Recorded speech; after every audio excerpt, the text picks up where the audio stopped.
Children's National Hospital in Washington, D.C. improves children's health by developing better treatments and technologies. Ranked one of the top children's hospitals in the nation, we take on the most complex, rare, and life-threatening conditions because all children deserve a healthy future. And with our new pediatric-focused research and innovation campus, we are generating and sharing even more discoveries because at Children's National Hospital, we want to help every child grow up stronger. Learn more at childrensnational.org/innovation. Hello listeners, and welcome to this week's episode of the Cult Vault.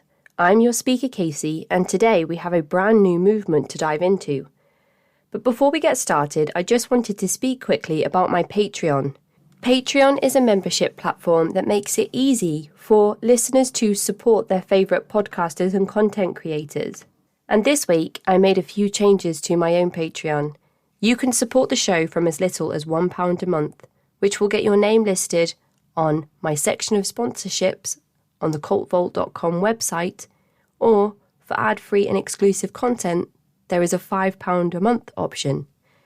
For the top tier supporters, there are memoirs and books sent directly to you with a percentage of your pledge going to the Take Back Your Life recovery programme, where the money is used to sponsor and assist in the recovery of other survivors. You can find me at patreon.com/thecultvault or follow the link in the episode description. Every supporter ensures that I have the ability to continue putting out weekly content. To those of you already here and pledging, thank you so much. This really means the world. Now on to today's topic. Daniel is here to talk to us about his personal experiences in a movement called KwaSizabantu. Please be advised that this episode does come with themes of child abuse, shunning and physical assault. Now here is Daniel. Hello Daniel, and welcome to the podcast. Thank you so much for agreeing to come and chat with me today. We're going to be looking at a new movement in this episode, which I am eager to bring to the listeners. Would you like to start by introducing yourself to everybody listening? Sure. Well, first, thank you for having me on the podcast. I'm really excited to be here. I've really enjoyed what I've heard so far from the podcast. In fact, it became sort of my go-to listening in the car on the way to and from work for a while. So I feel like your voice is very familiar already. So yes, my name is Daniel Schricker. I'm a composer and writer based in Adelaide, Australia. And at the moment, I mostly work as a music tutor, so teaching school kids.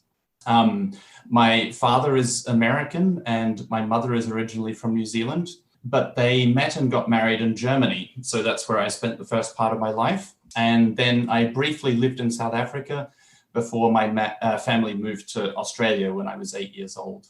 So I went on to do undergraduate and postgraduate studies in music composition. But recently I've started doing some writings about a cultic group, which I had personal experience with, partly just because I always had an interest in psychology and theology and things of that nature.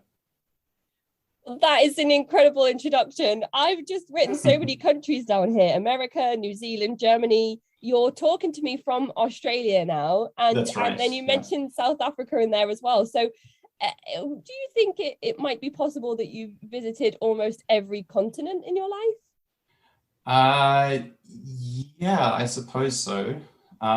Took me a while to get to Asia, and I've only sort of been to Singapore on a stopover, but I got to do a lot of traveling at a young age, so I was fortunate in that respect. That is incredible. Have you had any particular favorites or places you'd love to go back to? I have a kind of a nostalgic attachment to Germany just because it was the place where I spent, most of my childhood. So I always really enjoy going back there. But yeah, other than that, not really anything that comes to mind. Another interesting point as well is that you are 10.5 hours ahead of me, which was really difficult for me to get my head around for a little while. And if you were in Germany, you'd be 1 hour ahead of me. So we would have been slightly different on the time zone scales because it's early in the morning here and late at night where you are. So it's so That's interesting, right, yeah. That all these different countries you've named. I think America has like 3, 4, 5, maybe 5 different time zones. I'm not sure. Yeah, exactly. Something like that. Yeah. So all of these places you've listed, we would have had a task to try and work out the right time to chat, which again is interesting in itself. And And you mentioned that you were a music tutor working with children. That sounds like probably quite a tiring position, but also quite fulfilling at the same time. Yeah, no, I enjoy it. You just get a lot of different experiences with the different personalities that you teach and that kind of thing. There's been a few extra challenges with COVID and things like that the last couple of years when it comes to, those sorts of jobs. But yeah, no, I really enjoy working with kids. Have you had to do like a lot of online tutoring? I can't imagine how that must work out if you are tutoring music and not being able to sit next to the person that you're teaching.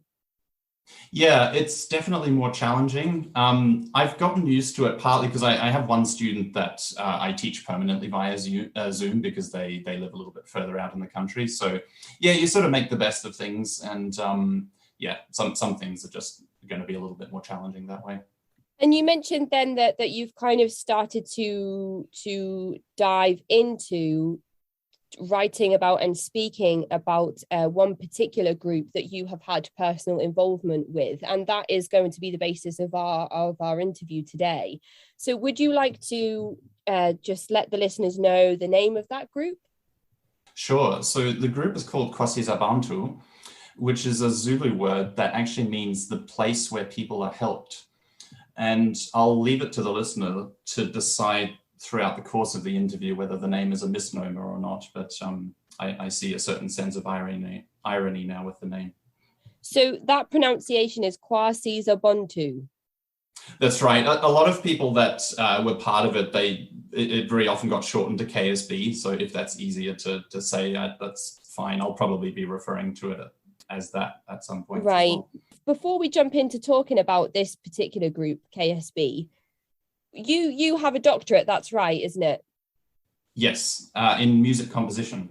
So I was going to refer to you as Dr. Daniel, but we decided to leave that out and be a bit more casual and laid back. But I did just want to let everybody know that I am speaking to Daniel today, who does have a PhD, which I just think is so incredible and definitely worth mentioning for a number of reasons that I'm sure we'll discuss later. First and foremost, because we try to address the stigma of the quote unquote type of person that might be involved in a high demand group, but also the misconceptions of what a person can achieve when they actually leave this type of group. So Daniel's talking to me from a position of actually holding a PhD that he has gone out and has gained himself and has those extraordinary credentials. So I wanted to highlight that before we get into things. But now that we've kind of addressed that and we have Dr. Daniel here to talk us through the KSB, can you tell us a little bit of history around this group? Who founded it, and when or if changes in leadership since its birth or implementation happened, and the core principles and practices? Yeah, absolutely. So the group was founded originally by a man called Erlo Stegen, and it was founded in 1970 in KwaZulu-Natal, which is in South Africa. Now, Erlo Stegen, he was a traveling evangelist in the 1950s and 60s, and his ministry particularly centered on the Zulu people. And after a period of about 12 years, he became dissatisfied with the lack of success in his ministry. And he became somewhat desperate to experience some kind of a spiritual breakthrough. And he claims that in 1966, God came down in a special, tangible kind of way in what they allege was a religious revival. And so the group claims that at the time of this revival, there were mass conversions of Zulu people to Christianity. There were claims of people being supernaturally healed. There was even one woman that they claim was raised from the dead as well. Now, I hasten to add that there are credible sources which debunk many of these alleged miracles. So it is worth regarding the accounts with some degree of skepticism. But as far as the members of KwaSizabantu are concerned, this is all very real, and this is what they use to justify their entire belief system and the organization as a whole. So essentially what happened after this alleged revival was that the work gained enough traction that they were able to found this mission station. So this is still in KwaZulu-Natal, South Africa as well. And this mission station now houses a number of commercial endeavors. So they've got an extremely lucrative water company, which is very well known within South Africa. They've got various agricultural projects. They've got a Christian school, teachers training college, and a number of other pursuits. And so these are all located on this particular mission station, which is essentially an enclosed compound. And so after the beginning of the ministry, Aller Stegen brought in a fairly well-known Christian author by the name of Dr. Kurt Koch to write books about this alleged revival. And those books ended up being published. And it was a publication of those books which led to an expansion of the work into Europe. And that initially took the form of annual conferences, which were attended by several thousand people usually. So they took hold relatively quickly as well. And the religious context in Europe at the time was such that you had a lot of Christians who were caught between the extremes of the charismatic movement on one side, and then on the other side, the antinomianism of the more nominal expressions of Christianity. So there was something quite appealing about this passionate and compelling speaker from South Africa who was claiming this very experiential form of Christianity. And so I think one thing that was particularly attractive to a lot of people were these rather exotic stories of the supernatural healings and the exorcisms and the resurrections and that kind of thing. So it didn't take very long for it to gain traction there in Europe. And so eventually the conferences led to the formation of a number of churches and schools within Europe as well, which were part of the KSB franchise. And so then one other location, which is the one that I had the most to do with, was the KwaSizabantu church in Australia. So I was there between the ages of 8 and 17. So that's a little bit in terms of the history. In terms of changes to the leadership, the fundamental leadership structure hasn't really changed that much. There's a couple of exceptions to that, but essentially it's still the same as what it was back in the 1960s. So the leader, Aller Stegen, is very old now, and he has severe dementia as well. But the rest of the leadership of the group deny that his cognitive faculties are faulty. So officially, he's still the leader as far as they're concerned. Realistically, his dementia is serious enough that you rarely see him make an appearance anymore. And he never preaches because he's just not coherent enough to do that. There's a lady called Lydia Dubé who seems to be unofficially in charge of the group. She was the woman who claimed that she was resurrected from the dead at the start of the alleged revival. So she had a fair bit of force behind her personality and, her religious experience to make people look up to her. So perhaps the most important change in the leadership structure in recent years was that they excommunicated the leader's brother, who was always one of the most senior leaders of the group. But he was always subservient to Aller Stegen, but he was definitely very high up in the hierarchy. And so that was quite a big thing as far as I'm aware. And unfortunately, he recently passed away. So he was in his 90s as well. So yeah, then in terms of the core principles and practices, as I've mentioned, probably the thing that underpins the entire worldview for the membership of KwaSizabantu is this concept of revival. So that's the thing that gives them their sense of elitism in particular. So they feel that they've got this very special revelation from God that happened at the time of the revival. And they even go so far as to claim that this revival is ongoing. And in terms of psychological control, they use the concept of revival to subdue any dissension on the part of the membership. So they argue that because this is a divine work of God, that makes them unassailable, and to question the leadership is therefore to essentially question God himself, So it's kind of a guaranteed way for the leadership to maintain very tight control of what the membership is and isn't allowed to do. So then in terms of the practices, probably the one that really jumps out initially is this concept of confession of sin. And this, of course, is a concept that's not foreign to Protestant or Catholic Christianity. But there are some very distinct differences when it comes to KwaSizabantu. So within the KSB paradigm, the way you make it to heaven is not by believing in Christ, as is the historical position of Protestant Christianity, but you have to confess every sin you've ever committed to one of the leaders of the group. So they feel, and these leaders, they'll refer to them as counselors. That sort of sounds a little bit more innocuous, I suppose. And so they indoctrinate the membership to feel that their sins can only be forgiven if they're constantly confessing them to the leaders of the group. Not to do so literally puts you at risk of eternal damnation. This is what they would claim. So they currently have a lot of testimonies from both adults and children on their website who claim that KwaSizabantu unlocked this secret of confession for them, and that they will go to hell if they don't keep confessing their sins to the leaders. So they also made confession of sins mandatory for the school students at one point. I'm not sure whether it still is, but so as I said, it's there's a number of problems to that aspect of their teaching, not only theologically, but also the psychological elements of fear and control that are part of that system. So then the second point that I think is particularly interesting in terms of their belief system, because again, it's very distinct from what most people think of in terms of a normative evangelical Christian experience, is the way that they get married. So at KwaSizabantu, they don't allow any contact between the opposite sex. So boys and girls are very much kept separate.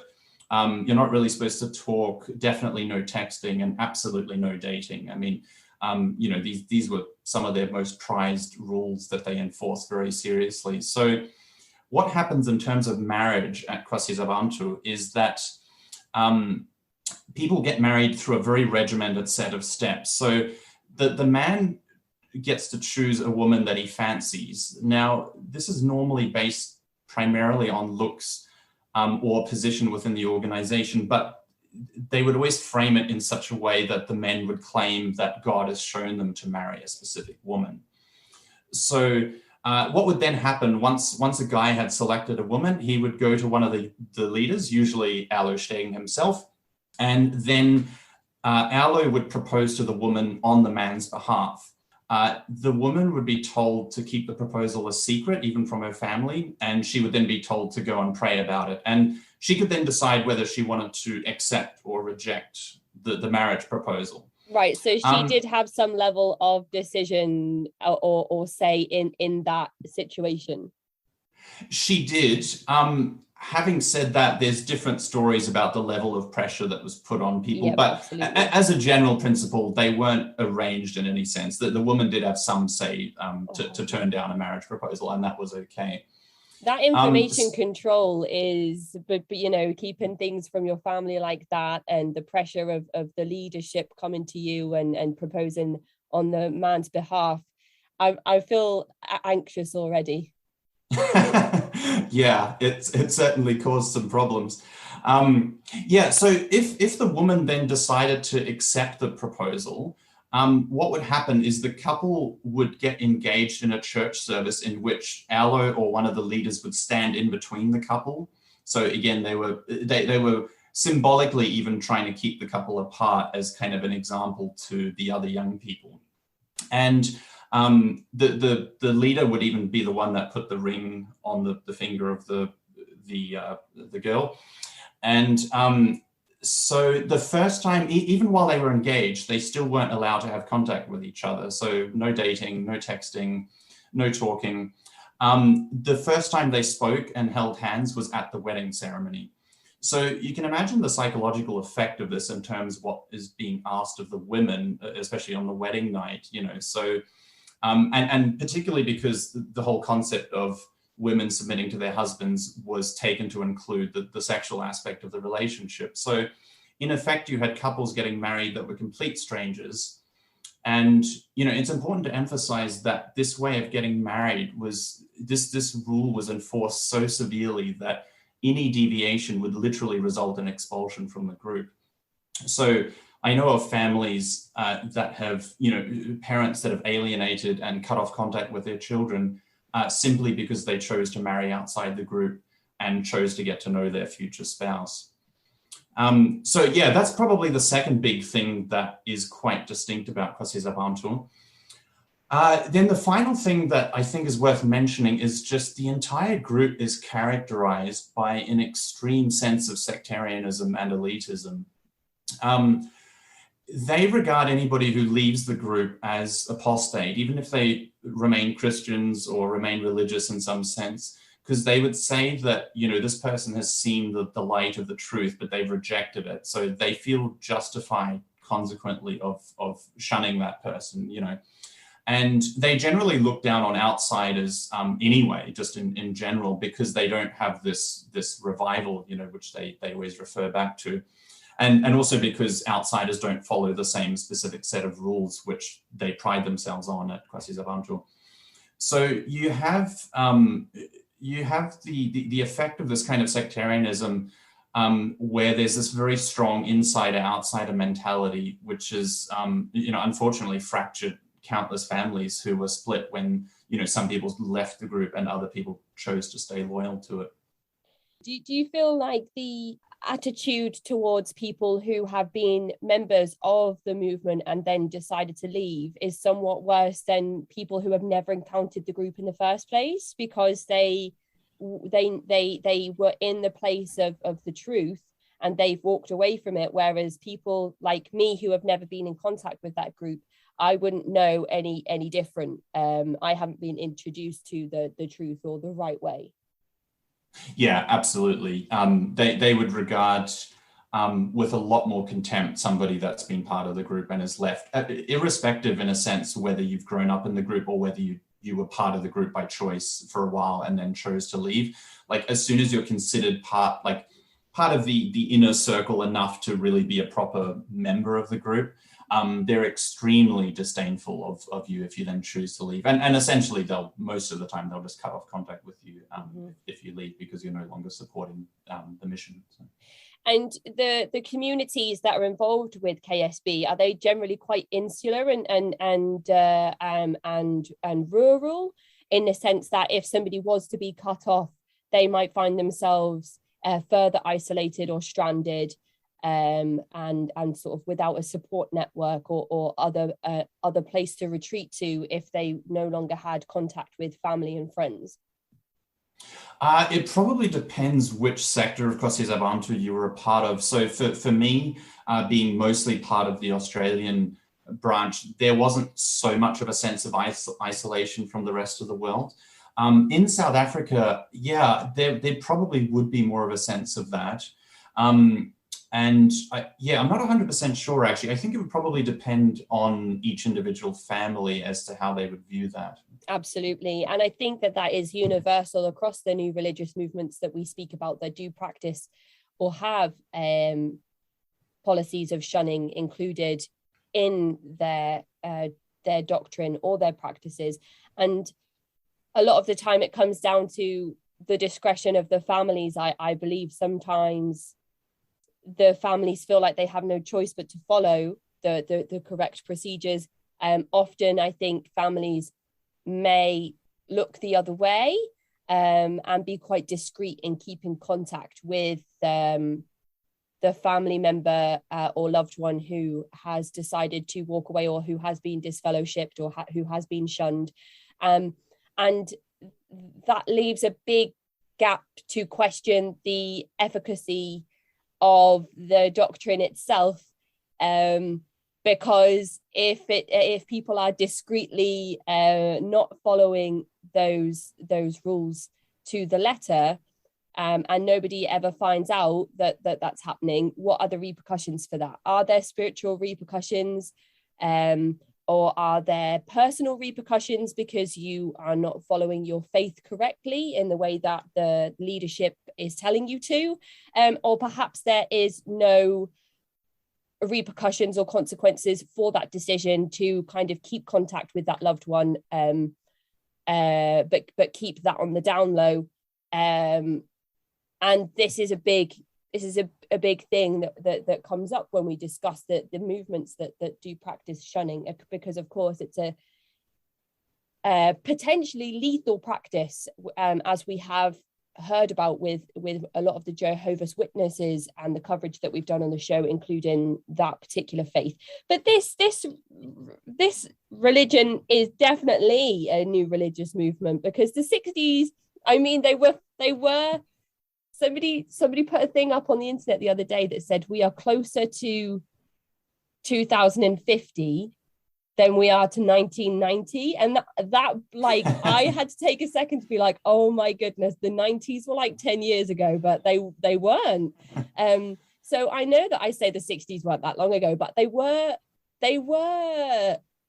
further back than I think my mind lets me realize, but still relatively new when we're talking about religious movements and the amount of people that practice them, and having, as you mentioned, their own texts printed and used further afield.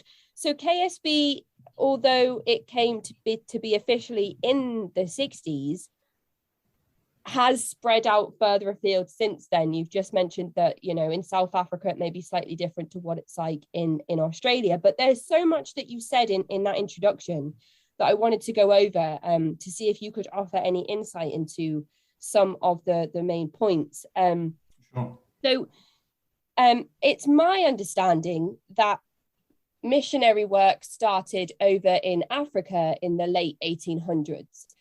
And when we talk about South Africa, I think, and I might be wrong here, but it's mostly populated by people who are white in color.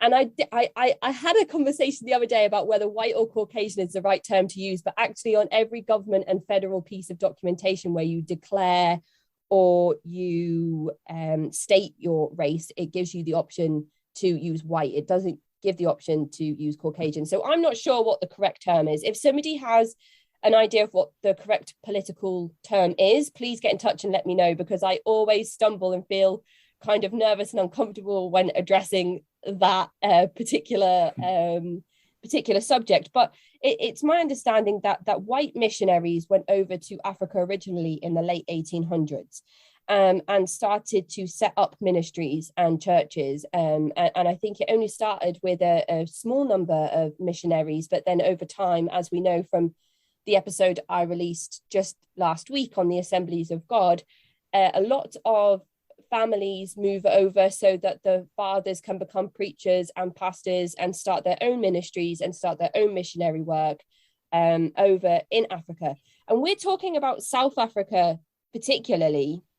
And I'm not sure of the specific history of South Africa or how it came to be mostly populated by people that are predominantly white. I don't know if you have any information on that or insight into how that happened and whether it is linked to the ministry movement and the Christian church. Yeah, I'm not 100% sure either. I've been reading some interesting things just about the context in which the leader of KwaSizabantu grew up, because it seems like he was mentored by, I believe it was a Lutheran pastor or something like that. And of course, you also have this very strong Dutch Reformed heritage in South Africa now in terms of the religious context as well. It seems like South Africa also became a little bit of a melting pot in terms of religious beliefs. So another interesting series of articles that I've read recently was it made the claim that there were elements of Zionism that found their way into Alosting's thinking early on when he was kind of creating the KwaSizabantu belief system. So yeah, it's difficult to say exactly what the main influences were for him, and I'm not 100% sure on the connection in terms of the history of South Africa, how that would factor in this case. I just decided to have a quick Google so that we could put an answer to this question. And it mostly seems to be political or economic turmoil in respective homelands that caused a lot of migrations to happen over to South Africa. But it does also include a lot of missionary work and the Christian faith being included in those groups of people that did migrate to South Africa. So that does kind of make sense and does work in conjunction with what we're talking about today.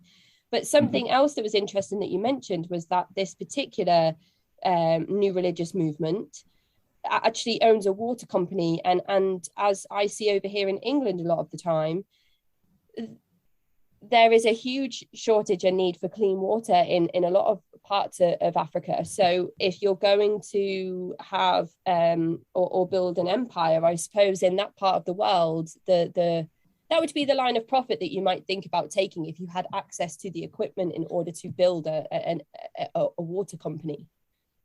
Yeah, although in the case of KwaSizabantu, they actually didn't discover the spring which led to the establishment of the water company until about 1996, I believe. So it wasn't kind of part of the economic structure of the mission up until the mid to late 90s.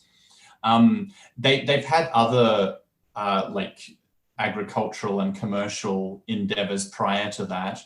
So I think originally the goal of the leader was to be self-sufficient, essentially. So but yeah, the water company Equelle expanded. I mean, it's a multi-million rand enterprise now, you know, so it brings in a huge amount of profits for the mission station. And recently, with a lot of the investigations taking place, there's been quite a lot of debate about, you know, the question of whether the workers are being underpaid and just some legal issues surrounding the condition of the workers, essentially. And that, again, is not unique, I don't think, to KSB. We see a lot of labor trafficking, child labor trafficking in a lot of these movements. But I suppose I'm not sure what government legislation looks like in places like Africa, South Africa, or even Australia. So that would be a really interesting conversation to have around laws of labor trafficking.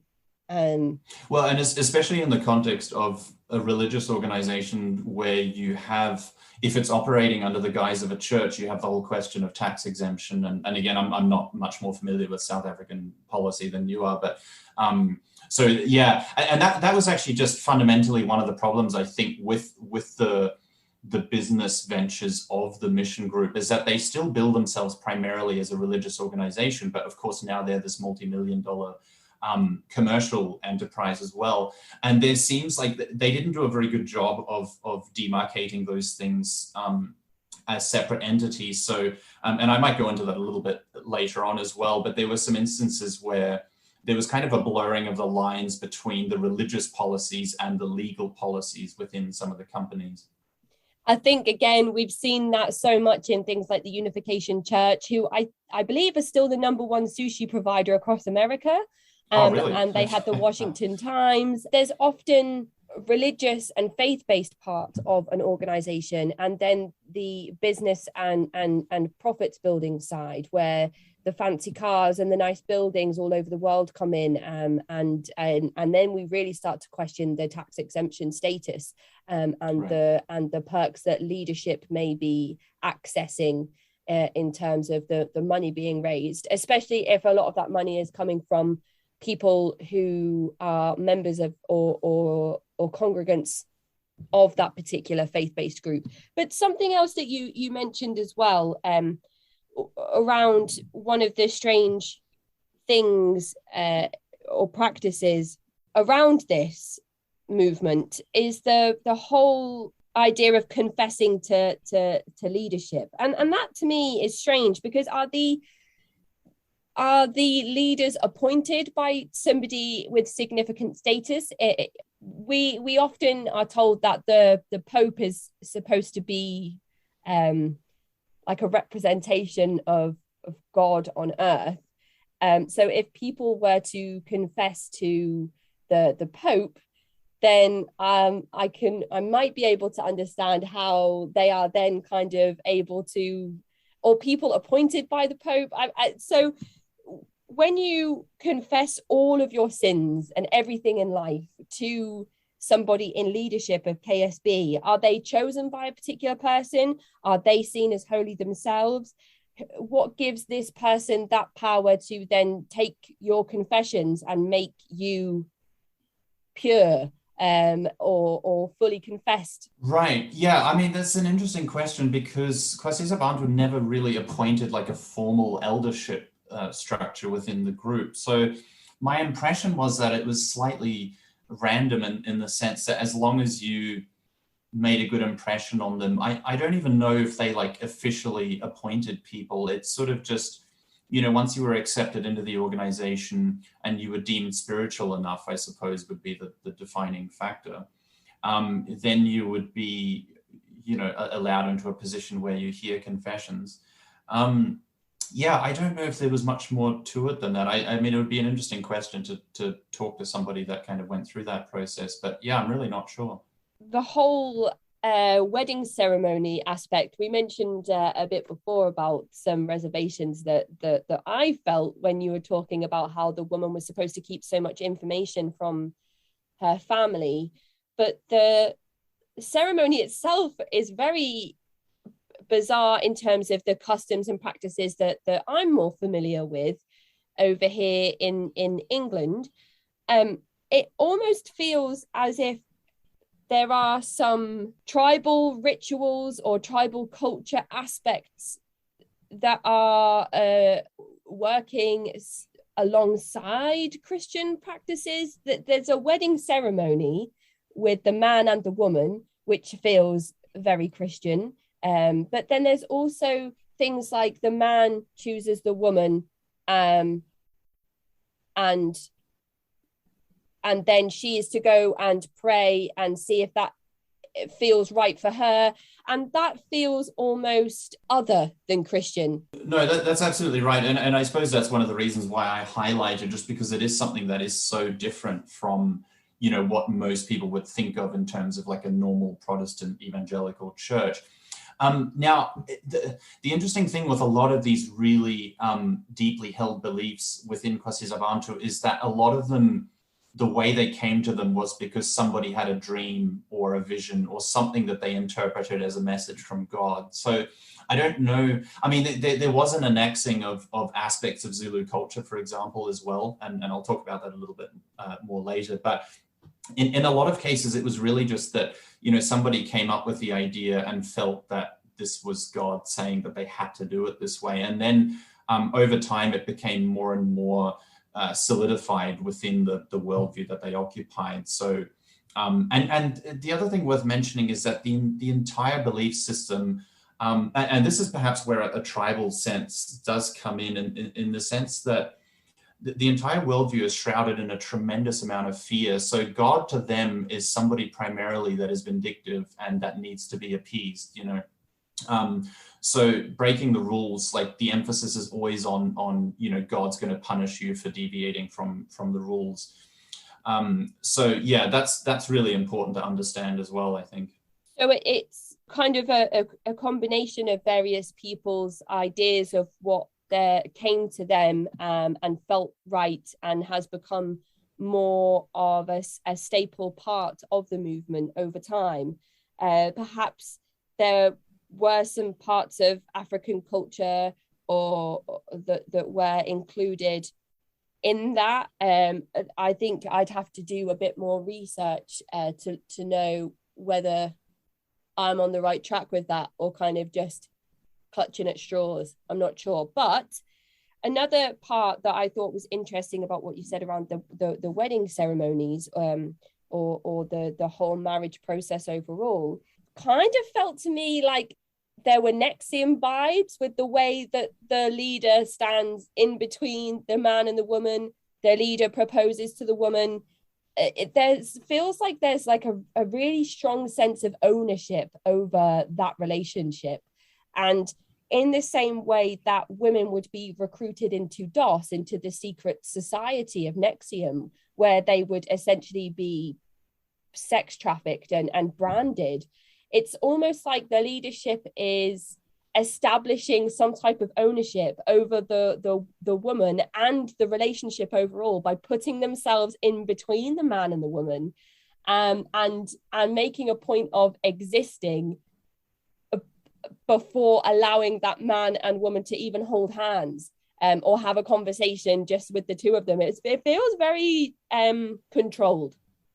Yeah, I don't actually know if that was the motivation so much as far as the group was concerned. Where it originates from is primarily an intense paranoia surrounding, sexual purity and that kind of thing. So rather than like they wouldn't see it in an ownership kind of way, they would see it as these are the rules God has put in place to ensure that our young people stay sexually abstinent up until marriage. And so in their worldview, staying pure before marriage isn't only like avoiding what they consider sexual immorality. It's like, you're not allowed to have contact with the opposite sex. So if somebody was found to be like texting somebody of the opposite sex, that would be enough for them to deem that person to be impure. So I think that's where it originated more. It was just this artificial attempt to regulate the whole dating and courtship process. I suppose that's led us kind of nicely into asking about your particular experiences within this group. Where was this a movement that you were born into? Yes and no. So I'll have to explain. So I was born into it in the sense that my parents were already part of the group. So I didn't choose to join it. But we as a family were only tangentially connected to the group initially and gradually became more involved. So by the time I was born in Germany, my mother was already attending the annual conferences run by KwaSizabantu in Europe. And we typically attended those conferences every year. So, but that was largely the extent of our involvement during the first few years. We were never even a part of one of the European KSB churches or schools which formed later, although my parents did consider enrolling my sisters and I in the school in Switzerland. And interestingly, one of the very latest developments with KwaSizabantu is that the school in Switzerland has just released a report showing that there was child abuse taking place within the school there. So they're currently in the midst of a big investigation as well. And so when I was 5, we moved to KwaSizabantu mission in South Africa, so the headquarters of the whole movement. And we lived there for a relatively brief time. And my mother worked at their radio station and my sisters attended the school there. And not too long after that was when we came back to Europe, and then we were only in Germany for another year or so before we moved to Australia. And it was really just a coincidental discovery that we realized that there was this branch of KwaSizabantu in Australia, and that's how we came to join that.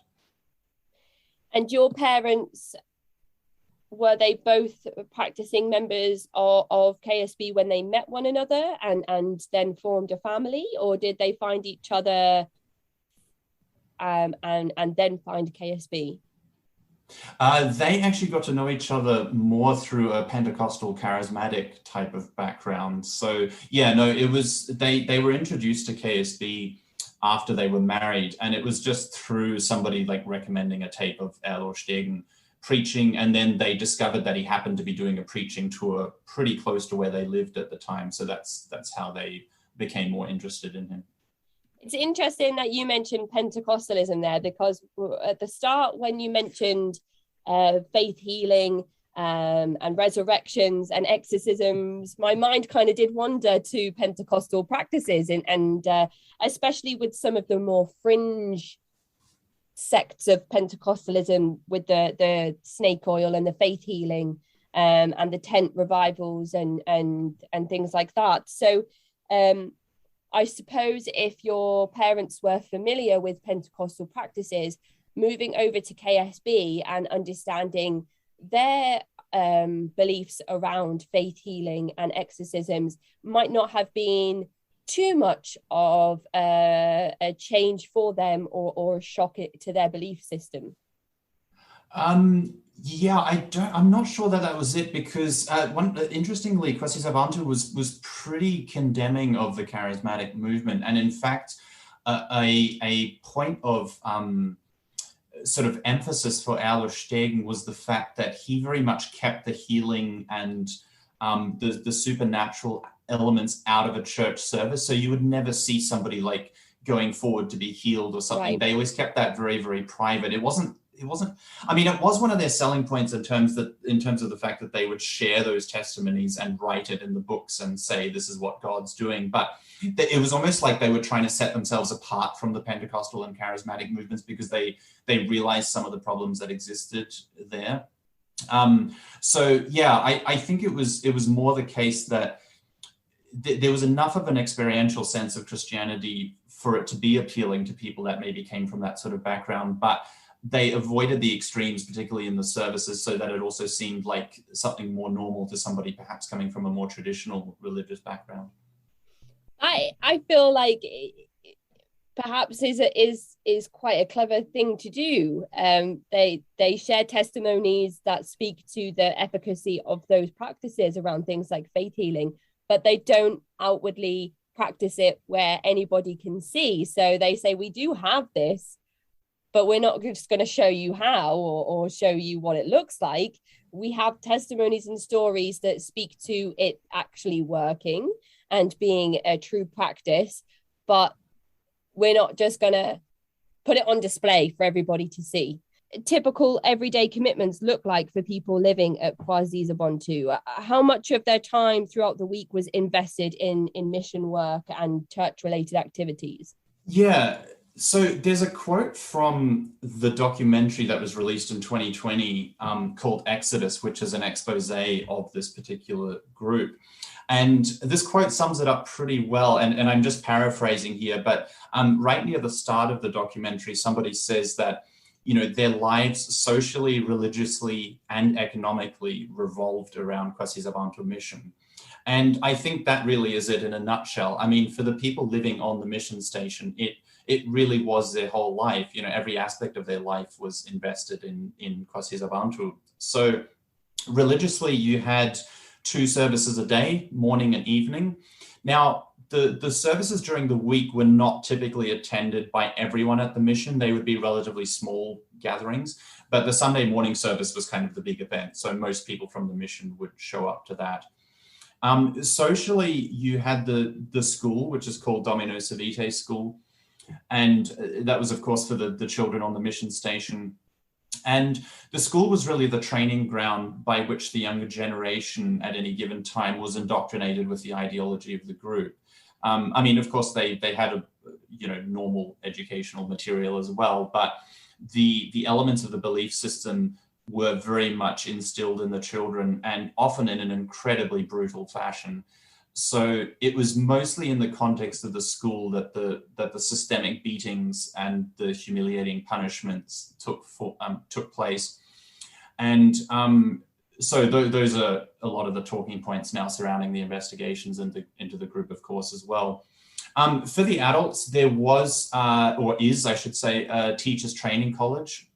And I've heard recently that they're actually looking to establish a proper university on the mission, but I haven't seen anything publicly said about that yet. So it'll be interesting to see how that unfolds.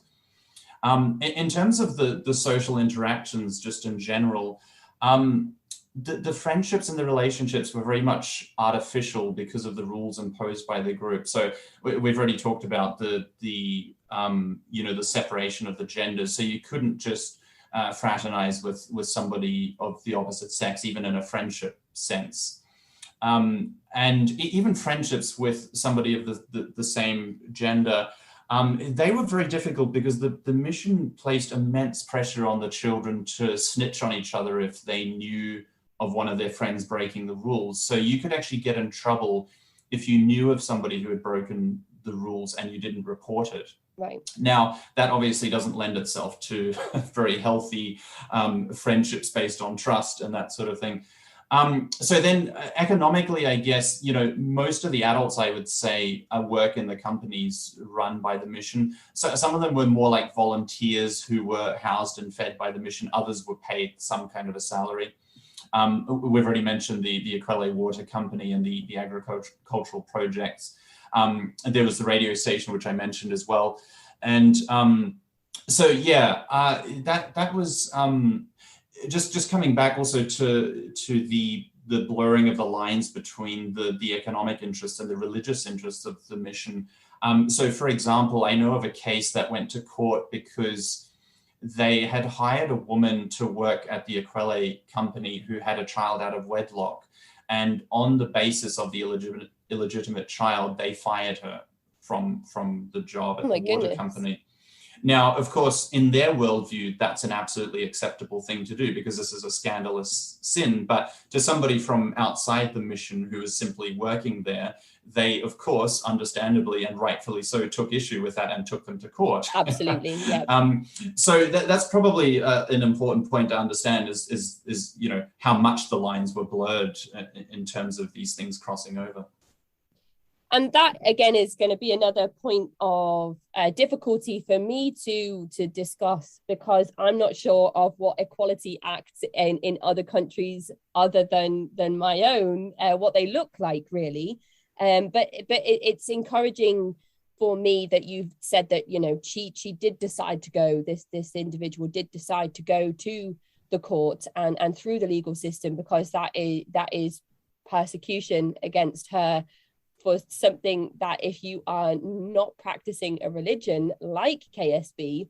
Right. Well, I think the essential point is that you can't terminate somebody's employment based on their decision to have a child, in any context. So absolutely, clear that's it. There goes again somebody kind of perfectly summarizing thoughts that I can't articulate properly. So thank you for that. So there we kind of have indication that insular communities do exist within KSB. You've spoken there about how the jobs are primarily had by people, or the people have jobs that are primarily linked to commercial businesses that are owned by KSB. And then you have family members involved in the church and the church activities, and then you have the children involved in the school that is linked to KSB.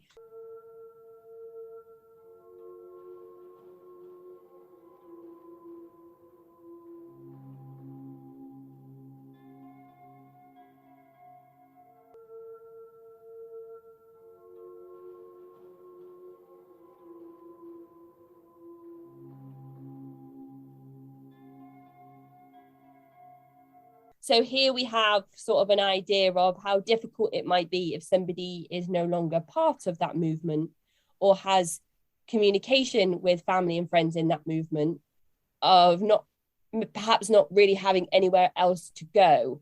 If they were employed by a company owned or run by KSB, and they had children in the school that is owned or run by KSB, and then decided that they were going to leave the church, or committed what KSB saw to be an irredeemable sin, and was then shunned from the movement, we're looking at a whole complicated set of consequences that come from those actions of the individual, which perhaps shouldn't be condemned in such a way. But perhaps coming at it from an atheist or biased perspective.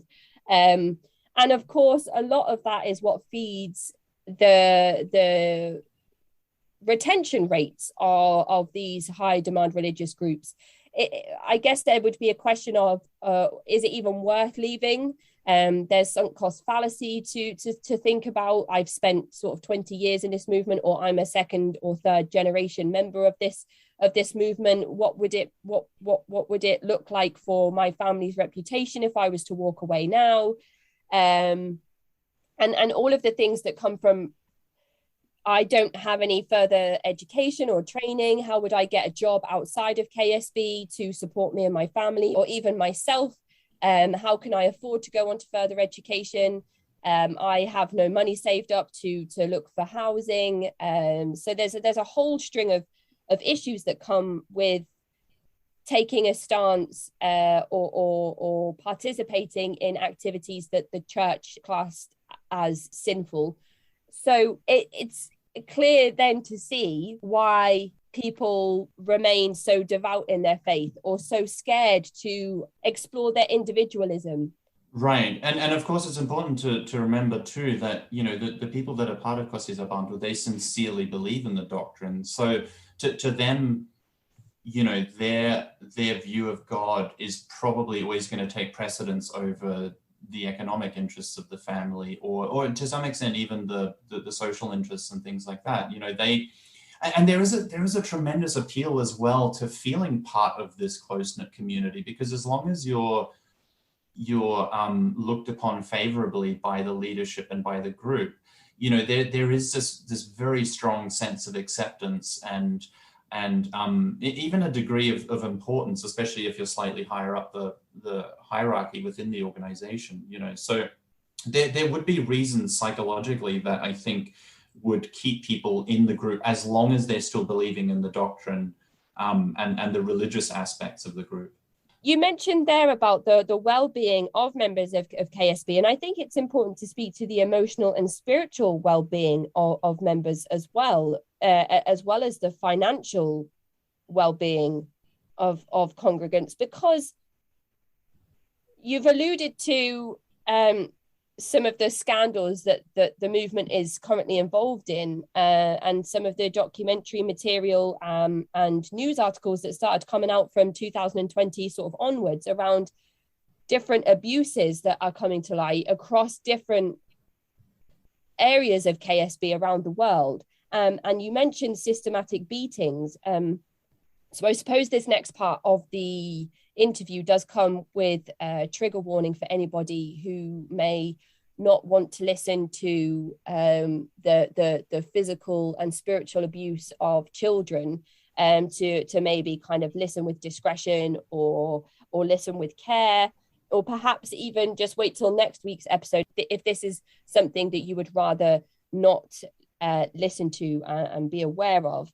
You've mentioned some of the restrictions that were expected of members of KSB. Were you yourself restricted in terms of dress code, leisure time, dietary restrictions, or relationships? Do you remember any experiences yourself where you had one of those kind of interactions? I got off in terms of the dress code in particular, just as a starting point. I had it relatively easy being a guy. I think obviously, the whole question of modesty and those sorts of things, there was a lot more about it that was enforced when it came to the females within the organization. So one of the big rules as well in KwaSizabantu is that the women have to wear skirts or dresses. And of course, they need to be an appropriate length and, modest, just to meet the requirements of the rules. One interesting one as well was that Zulu girls had to keep their hair short. I'm actually not sure what the rationale was behind that. It was just something that was taken as gospel truth. And so for me personally, the only thing I can really remember was that in the Australian branch of KwaSizabantu, at one point they really tried to discourage men from wearing tank tops because this was deemed to be somewhat worldly. And I mean, clearly no one had seen my arms, because I can assure you no woman has ever looked at my arms and felt anything except perhaps pity that I seem to lack access to a gym. But this was just something that the pastor got in his head that needed to be enforced. So that was really, the only thing. I suspect if you talk to my sisters or like women within the organization, they would be much more opinionated and would have much more pertinent stories to relate on that. I've already covered the restriction to relationships and marriage. So probably the other interesting thing was that interracial marriage was not allowed, even though you had a lot of Zulu people and white people coexisting. Now, again, the rationale was really just the leader would sometimes, when he preached, he would say that horses don't marry cows, and that was apparently sufficient justification. I'm still not sure whether I'm a horse or a cow, but his word was taken as such gospel truth that to question even one of these more tangential things was just unthinkable for people. So yeah, you won't ever see an interracial marriage at KwaSizabantu to this day in over 50 years of the organization existing. That is definitely something that was on my list. You've talked about how men and women and boys and girls were kind of separated. in church services, did you have kind of men on one side and women on the other? And what would happen with various races as well? Were they segregated, or was there never segregation across different ethnicities to begin with?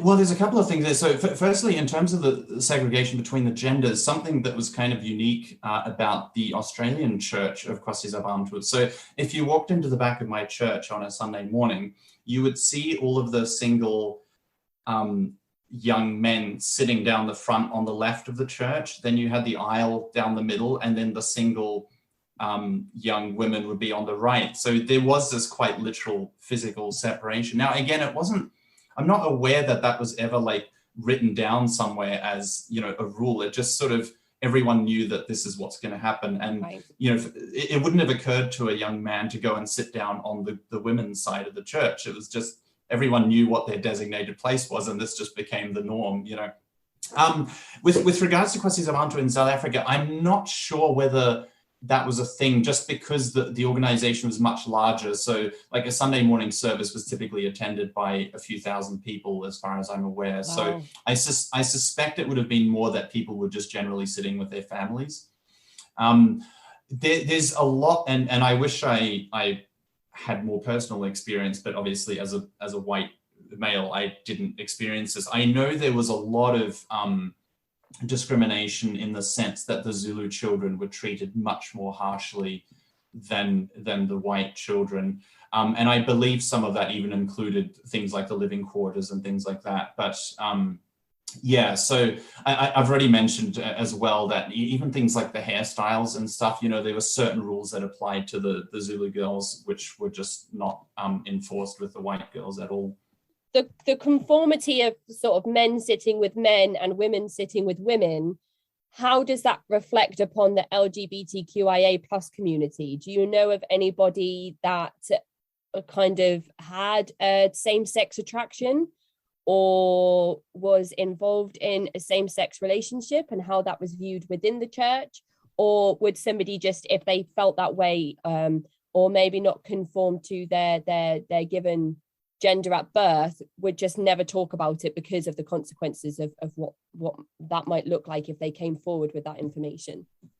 Right. It just wouldn't be something that you would be open about, I don't imagine, if that was the case. I definitely never heard about it or anything like that growing up. I think it was just understood that it was prohibited. And I mean, it's possible that people would have maybe like confessed, having same-sex attraction or something in the context of like the confession to the leaders. But, I wouldn't obviously be privy to that. So we've talked a little bit about the shunning process, and some of the reasons why a person might be shunned, or what that might look like inside of the movement.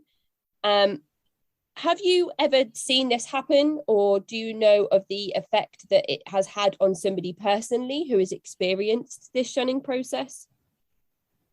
Yeah, absolutely. I mean, shunning was very commonplace. It was well understood and accepted within the group. In fact, I suspect you would now be hard pressed to find a leader or a preacher at KwaSizabantu who hasn't alienated family members, particularly children, because what happened quite frequently is that the children would grow up. At some point, they would realize that, the abuse that they're being raised in is not something they want to be a part of anymore. And then when they become young adults, they would leave. So shunning would primarily take place because of disloyalty to KwaSizabantu and obviously leaving the group. So if you leave KSB, according to the leader, because this is something he said once, it's because Satan has deceived you. So that was kind of the justification for families shunning their children or their family members in general. It's that, they're being led by Satan, they're being taken away from God's truth, essentially. And so closely tied up with this as well is this idea that people leave KwaSizabantu because they want to be like the world, which in their worldview is a very bad thing. You're supposed to not be like the world. And so you would even hear stories where people would say, well, so-and-so has left because they wanted to wear jeans or because they didn't want to get married the KwaSizabantu way. And so it's probably important to note too that the shunning occurred irrespective of whether that person remained Christian or religious or not. So that didn't really factor into it at all. It's like, even if you went to another conservative church, you were still as much an apostate as if you became completely non-religious. So I've got a friend who left KwaSizabantu after growing up there, and despite still being religious, his family refused to attend his wedding because he had gotten to know his spouse prior to marriage. And this was a pretty common occurrence. I saw it happen within the Australian branch of KwaSizabantu as well, where you had like parents and immediate family members of a former member. They chose not to attend his wedding because he hadn't gotten married the KwaSizabantu way. So honestly, I've probably lost count of how many families have been split by KwaSizabantu. It would really be hard to tally that up. So, if somebody in your family has left the mission and you're seen to be fraternizing with them too much, or if you maintain a good relationship with them, you're going to come under immense pressure and scrutiny from the leadership, and you'll probably face a degree of ostracism because they expect you to alienate your family members that are no longer loyal to the mission. So probably the one other point worth mentioning just on the point of shunning is that this also just included expulsion from the mission. So even people who didn't voluntarily leave, so particularly of adolescent school children. So for example, I know of a lady called Ellen Pilo Malinga, who was expelled from the school and from KwaSizabantu because a man gave her a chocolate bar, and the leadership accused her of being in a relationship with that man. Now, she obviously wasn't, because that was against the rules, but they didn't wait to hear her side of the story. She was beaten, expelled by the leadership, and disowned by her own family as a result of this. So just to really drive the point home, this is a 15-year-old girl who's beaten and expelled for nothing more than the fact that somebody of the opposite sex gave her a candy bar, in general, loyalty to KwaSizabantu takes precedence over any friendship or familial relationship. It would honestly take too much time to relate how many times shunning took place over perceived disloyalty to the mission or its rules. Must be devastating for people who are going through the experience of marrying what they hope to be or probably is, the love of their life, and somebody that means so much to an individual that they are willing to make the commitment to spend the rest of their lives with that person, to build a life with that individual, to have a family, to reach goals together, to be ambitious together, to encourage each other to grow, and to have a day where you celebrate that love and commitment to one another, and your closest family and friends don't show up to celebrate that union. That must be so devastating for people to experience that. And that's only one small aspect of this process that we've talked about as well. We've alluded to the types of difficulties that might come from employment or isolation or education for your children, or starting over without the familiar aspects of a new religious movement or a high demand religious group. But your wedding ceremony, just because you didn't decide to have a particular type of wedding ceremony, means that a lot of people that you want to be there to celebrate with you won't show up.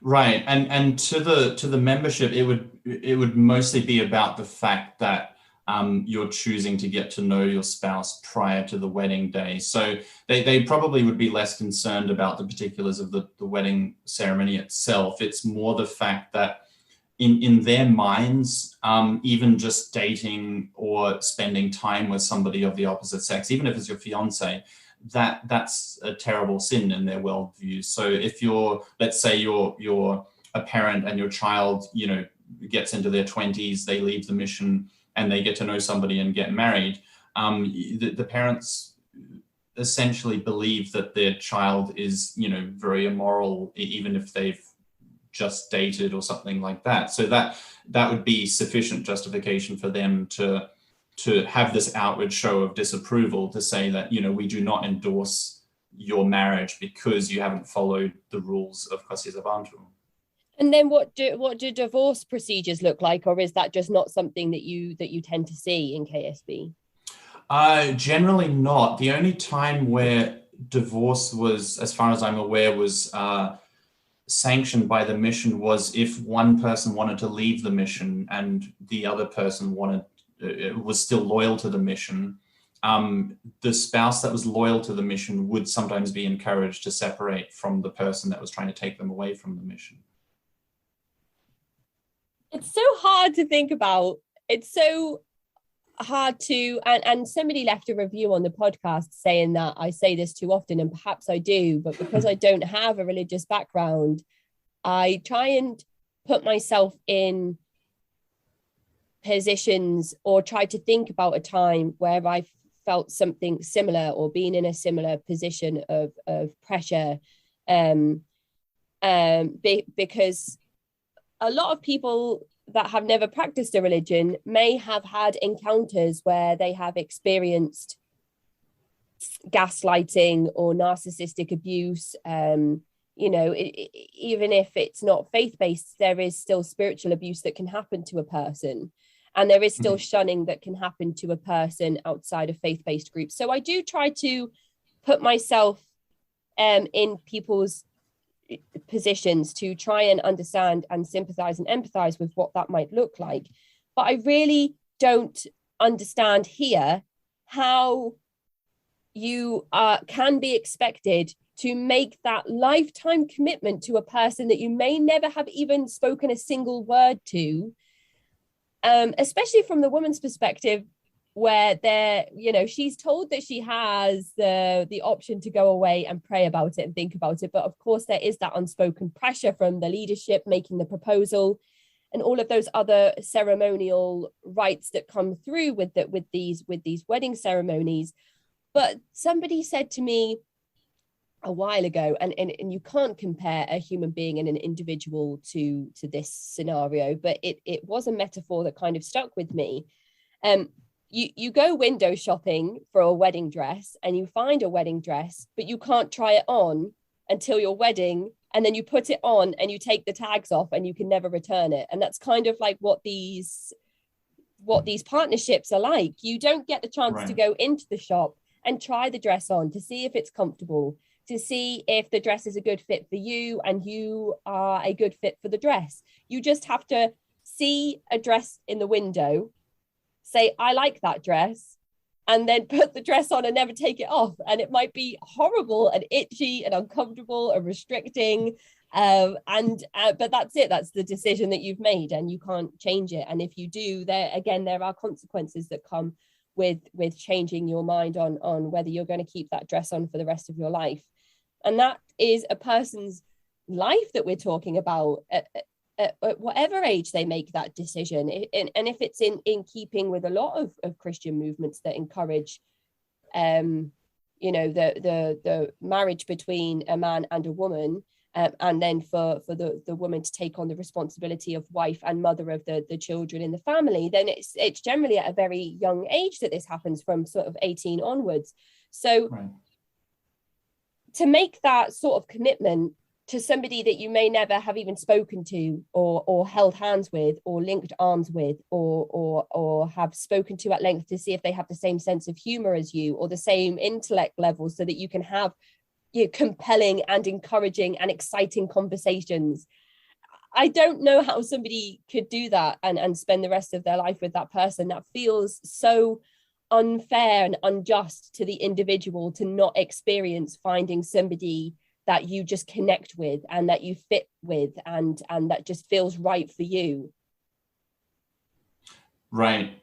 Well, and it's worse than that, because of course, I know people personally who've ended up in abusive marriages because they didn't get to know the person they were marrying.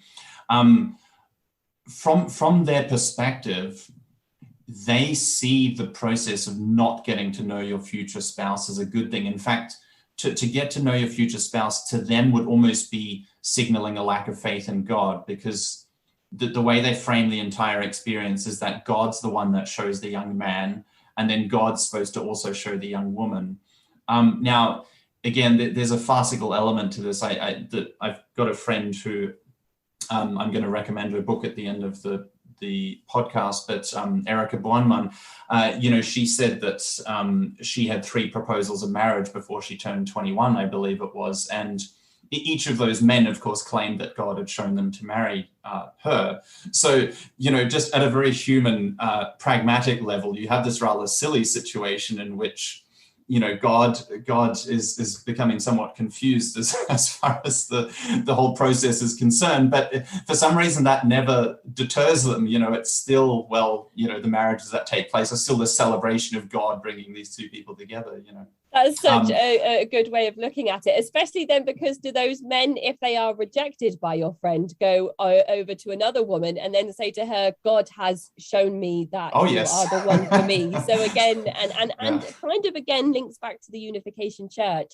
in the way that kind of self-appointed Messiah Sung Myung Moon would say, God is speaking to me and creating these matching ceremonies of mass weddings, and he kind of looks at people's photos and pairs them together and says that God is kind of telling him who goes right together. And sometimes these people have never spoken to each other. Sometimes they're standing in a room and he just goes, you and you, or he did say you and you go together, and they could live on opposite ends of the planet. So it's really kind of, again, you look at this, and I've had a few interviews of people on the show who have had these matchmaking almost arranged marriages through Sung Myung Moon and the Unification Church, where they just have not been happy or been good fits. And at one point, Sung Myung Moon tried to pair one of the guests I've had on the show with like a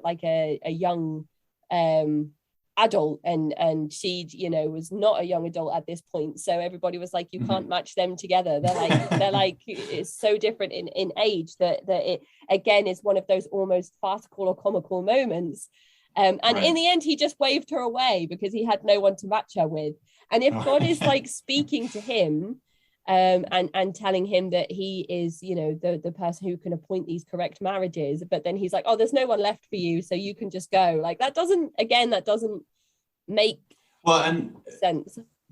And that does raise an interesting point, which I think is much more serious. And I mean, there is a sense in which it's right to laugh at these kinds of rules, but the effect, of course, in the real life is very, very detrimental. So, for example, within KwaSizabantu, I've got female friends that I've talked to who felt that they were at a significant disadvantage when it came to finding a spouse because they just happened not to be one of the better looking women within the organization. And without the ability to even connect with one of the guys in terms of personality or shared interests and things like that, it was just everything being reduced to the external.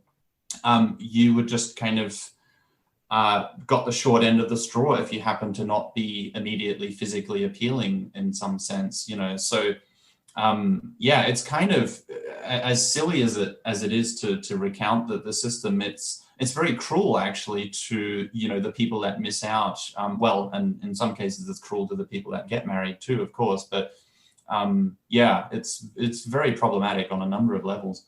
That is something that occurred to me at the very start of the episode when you talked about how the kind of proposal element of the marriage ceremony unfolded.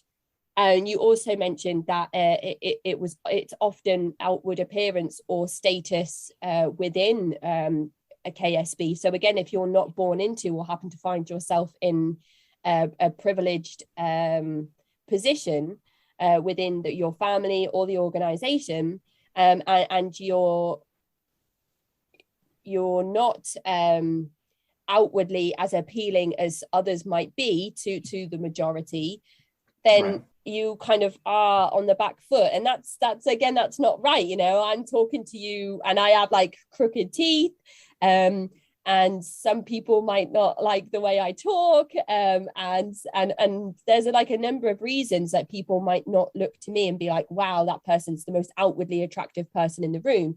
But if somebody was to sit down and have a lengthy chat with me, we might find out that we have loads of stuff in common, and that we kind of find the same things funny.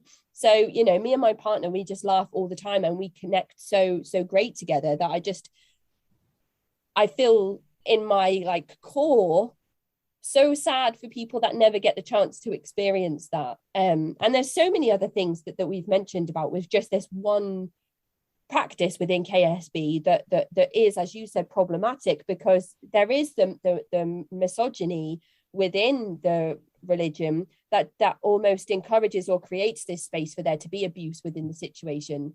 Within Right. the marriage itself, you said that, you know, the woman is supposed to submit to the husband, and that includes the sexual intercourse that comes with being married to that person. So if you are to submit to your husband and they are physically abusive or sexually abusive, there doesn't feel like there is a space for the woman to be protected or to protect herself in that environment. And the same goes for men in that situation. If it's a male led faith, then if the men find themselves in positions of being abused, whether that's emotionally, physically, sexually by their female partner, are they going to be comfortable or encouraged to come forward and talk about that abuse or to make changes because of the male role and the importance of the male role within the KSB faith? So there's a lot of things that are probably happening, that we know are happening in this movement, because they are coming out in news reports and court cases now. Right. And it almost made me think about with the multiracial marriages that you spoke about and how they are condemned within KSB or how they just don't exist. It reminded me of an episode I released recently with Minerva, who talked about a sect of the Worldwide Church of God, about how they actually practice British Israelism, which is like a pseudo-archaeological belief system that a certain race is genetically and racially direct descendants of the tribes, the lost tribes of ancient Israel. And so it's racially impure for a white person to marry and be sexually involved with anybody outside of that particular race. And even though they reckon they have desegregated particular congregations within those parts of the Worldwide Church of God, it's still kind of frowned upon or forbidden for people of different races to marry. And then when you have people that convert to particular sects of this religion who already have multi-racial family members or children, there's that whole awkward conversation that's been happening in some of these congregations where the child is told to choose which part of their race they align with and then go and have relationships with that particular part of one part of their race. So if somebody is African American, if they have also white ethnicity, they will then be asked to choose which part of their heritage and ethnicity they want to align with. So they may say they have to, in front of people, have to make a decision, and it's so uncomfortable to listen to on whether they want to date a white person or an African American. And then once they've made that decision, they're expected to stick with it. But imagine putting a person in that position and saying, you know, what race do you want to date? It's so archaic and backwards.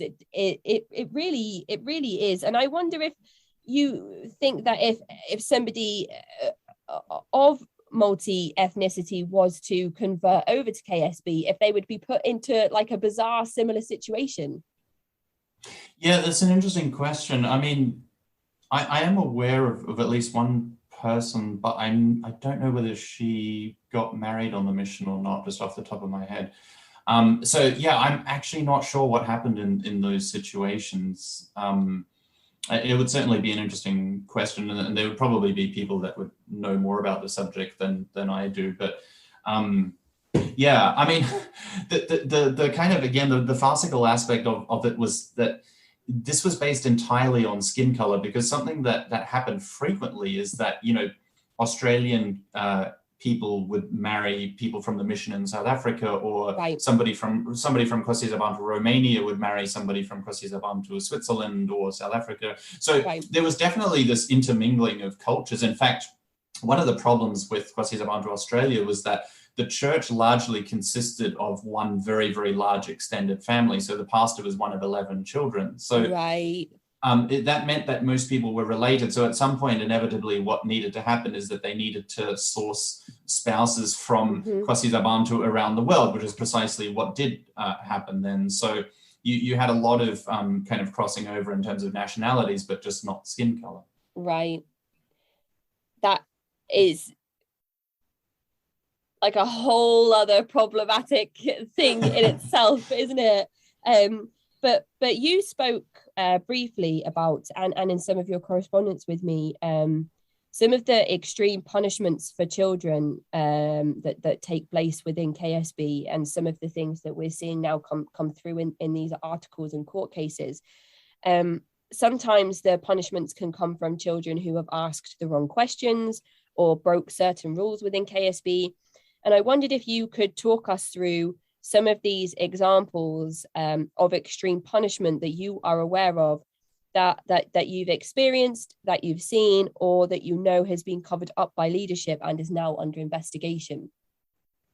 Yeah. And I mean, I like your earlier point just about, that this isn't in any way something that should be titillating or something like that. That's not the point of sharing it. I think it is important to give specific examples just so people know what we're talking about. But yeah, the beating of children, particularly Zulu children, was absolutely systemic, and by all accounts was a regular occurrence up until I believe 1996 was when they sort of officially externally outlawed it. So I in the process of the investigations into the mission, the mission sort of engaged in a rather farcical procedure where they paid a panel to sort of write up a report that was favorable to them so that they could get some of their economic interests flowing again. But even in that report, which was heavily biased towards the mission, the word that they used to describe the beatings given to children was vicious. So if a panel that is actually favorable towards KwaSizabantu is describing the beatings of children as vicious, that should tell you something about what they were actually like. I spoke to a pastor recently on the phone who left KwaSizabantu a couple of years ago. He relates an incident of a child that was beaten 70 times on his back. Another report that came out in the news was a 12-year-old child who was beaten 40 times for asking a question about who created God. And then in conjunction with the physical abuse of children was also psychological abuse. I mean, of course, physical abuse is by definition psychologically abusive as well. But the mission, the leaders, so something that they did on occasion was they would threaten to cut off children's hands as a form of punishment for, stealing sweets or whatever it was. And they would sort of do these mock scenarios where they would pretend that they were going to do that. And, I'm aware of a case where a child was made to stand on the stage and, as a kind of public form of humiliation, and ended up wetting his pants, in front of everybody. So you've got these very, very extreme physical and psychological punishments. And it's important to note too that these beatings were administered for the most trivial of offenses. These are not some great big sin or something. This was, if you walked the wrong way or were obstinate, or somebody thought you were trying to impress somebody of the opposite sex, if you were caught writing a love note to somebody, it could be something as innocuous as, clapping during the wrong time during a play, or wearing the wrong clothes. The list goes on and on. The rules that the children were subjected to, the deviation from these rules just came with horrifying consequences. And so it was really a culture of dehumanization with regards to the children, I would say. And it was enforced in the most brutal fashion imaginable, you know.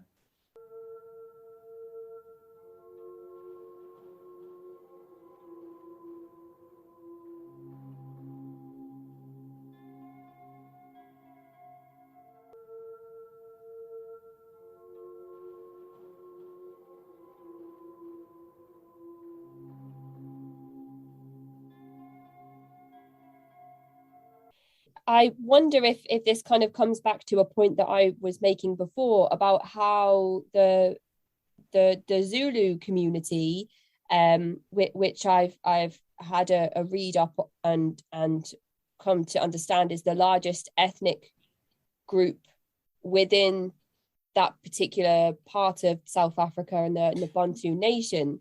Right. But I wonder if there are different cultures, rituals, traditions, and rites that perhaps we don't understand that allowed for this particular environment of abuse to run rife within KSB, or whether the Zulu nation were also expected to adhere to South African laws that by that point had become kind of almost aligned with what we understand to be morally and ethically and lawfully correct in places like England and Australia. Right, and this is actually a defense that the mission has trotted out recently in terms of, you know, trying to justify some of these practices that they had in place. They've sort of pointed to elements of Zulu culture and said, well, you know, we were just respecting culture. Now, that in my mind is an absolutely cowardly and reprehensible defense on their part, because what the arbiter of what they accepted in terms of cultural appropriation was not anything to do with respect of culture. In fact, some of the practices, and we can perhaps talk about the virginity testing a little bit later as well, because that was another thing they annexed from, or they claimed they annexed from Zulu culture. They not only did they not respect the cultural elements of these practices, but if somebody had come to them, for example, and said, dating is now a cultural practice, either in Zulu culture or any other culture, they would have shut down that idea immediately. So the suggestion on their part that they were simply, you know, going with the flow of culture, it's really just a smokescreen that they're hiding behind, because they're not willing to take responsibility for the systemic abuse that was taking place, you know, within their organization. And frankly, I think it's quite pathetic on their part. I've spoken about this particular subject on the podcast before, in the way that refugees and asylum seekers that come from countries in the Middle East and Asia and some other parts of the world that practice female genital mutilation and have that as parts of their practices, their culture, their rituals, but then come to countries where that is illegal, like in England. There are cases where refugees are found to be continuing that practice on young girls. But FGM is not legal in England. And so the families are persecuted for that, for carrying out those particular rights and practices over here. So if South Africa has that same thing in place, where it is not legal to harm children, abuse children, batter children in the way that KSB seems to be doing, then it's not okay to then just say, well, that's what they do in that you know, that's what some cultures adopt and carry out in their practices, because the laws are in place to protect people. So, but then again, is that just my opinion? I don't know. Is it for me to say whether you know, somebody should have their culture stripped from them? And we've spoken a lot about how is it then to say that the Jewish faith shouldn't carry out circumcisions on baby boys, because that is not, it's not giving the boys autonomy over their own bodies and decision and independent decision making.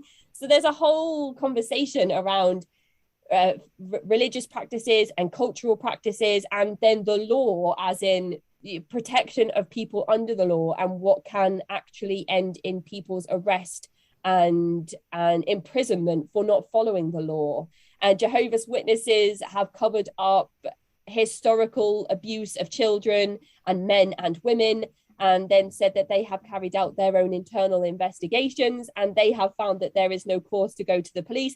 Is that then their decision to make? I don't think so. But then is it for me to kind of say what's right and wrong? Because I am one person that doesn't know these faiths inside out, that hasn't experienced them firsthand. So it's a really, really difficult topic to kind of appreciate and understand all sides of it and the ins and outs. Right, and I should just clarify. So I do know that KwaSizabantu stopped the virginity testing and the beatings as a systemic school policy prior to it being outlawed. So technically they didn't break the law in those things. But I guess it raises a broader question of, an organization that's claiming God as its authority and God as its source of ethics and morality, why the lack of consideration for the dignity of the children who are the most vulnerable members of our society. So, talking about the legal aspects of it is one thing, but just because something isn't technically illegal doesn't make it right to do it, especially not in the way that they were doing it. So I guess that would be the other thing that I would put to them is not only do they need to justify themselves legally, but they need to justify themselves morally and ethically, particularly because they're claiming to be an organization that is acting in accordance with Christian charity and Christian tradition, essentially. That's again summarizing all of those thoughts so articulately and correctly as well, and I think I completely agree with what you've said. And we've spoken a little bit now about the virginity testing within KSB, and we've mentioned that there is some sexual abuse that has taken place within the movement, but there are very strict measurements around relationships.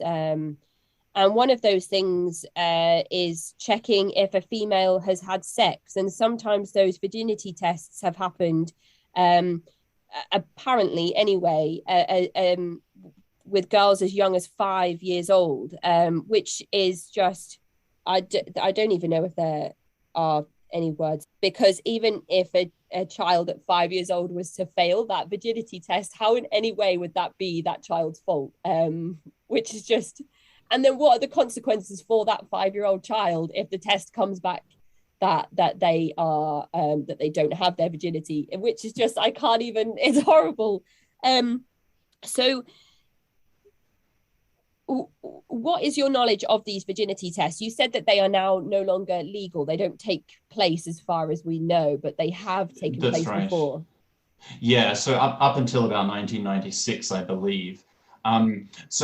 Yeah, it became mission policy and particularly school policy. So at Domino Savite, which was the school on the mission, and the mission's leadership has acknowledged this publicly. I mean, there's statements you can read online where they say, yes, that this is what we practiced, and they sort of try and explain it a little bit. And kind of what we alluded to before, they would claim that they were just merely following the dictates of Zulu culture. However, I have it on good authority that this was not the case, as little of what they were doing was actually culturally appropriated. They went off and did their own thing.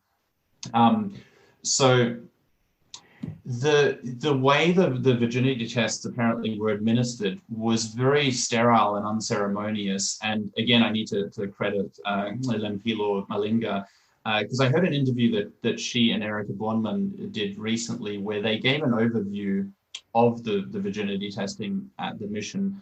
And basically the girls were just simply lined up after returning from school holidays, and then the state of their hymen was checked. And I'm not even sure that what the outcome was in terms of whether, if you failed or not, like what the essential point of it was, other than maybe just to instill fear, And I suppose the other important thing to emphasize is that, these children and adolescents, for the most part, weren't given any sex education. So something that happened at KwaSizabantu was that they would rip out the sections relating to human anatomy and reproduction from the biology textbooks, because they viewed sex education as part of like a sinful secular worldview.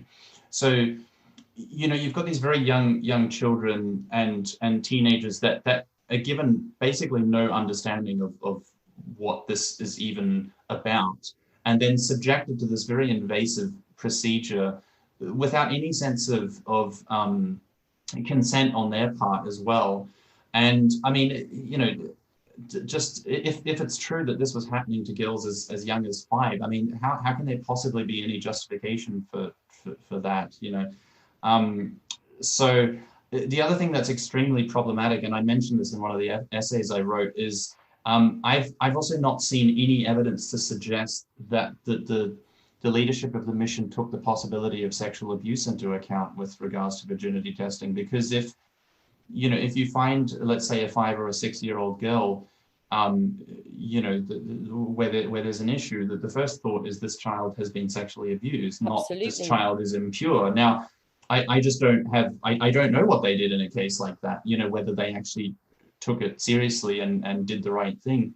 But in general, it was just, I think, used to reinforce the paranoia surrounding sexuality, and to sort of really drive home this point of the importance of purity for the young women and things like that.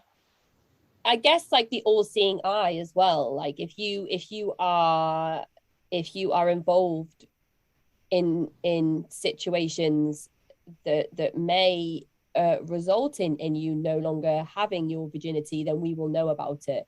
But the Right. really angering thing about this, aside from the children, which it's just too much, I think, to speak about in depth, but it's like you can't check if a man's lost his virginity. So what is that all about? Oh my goodness, it makes me so mad. There's no men lining up to have a test done to see if they've lost their virginity. It's like the women. It's like the women are being told, we will find out if you have been involved in something, whether it was consensually or not, which is a whole other conversation to have. But whereas there is no equality, and we are in 2022. How is it still a thing that women can't lead services, that women can't hold leadership positions, that women have to have virginity tests to see if their hymens have been broken, that women are not being given sex and relationship education so that they know what positive relationships look like, and whether they are in an abusive relationship and what to do about that if that happens? And how is it that men aren't being given sex and relationship education so they know how to be a healthy partner, and so that they know whether they are being abused and what to do if they are being abused?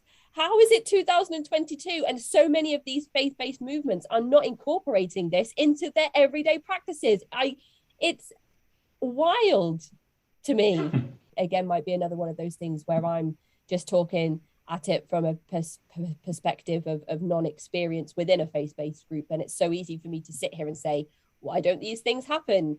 But I feel like if religion doesn't keep up with society and make changes in equality laws and LGBTQIA plus acceptance of other fringe and marginalized community groups, is there going to be a time where religion dies out because people are waking up and realizing that they have a chance to be accepted for whoever and however they are in certain spaces in the world? I mean, in Liverpool, I feel like it has a reputation for being involved in things like knife crime and football hooliganism.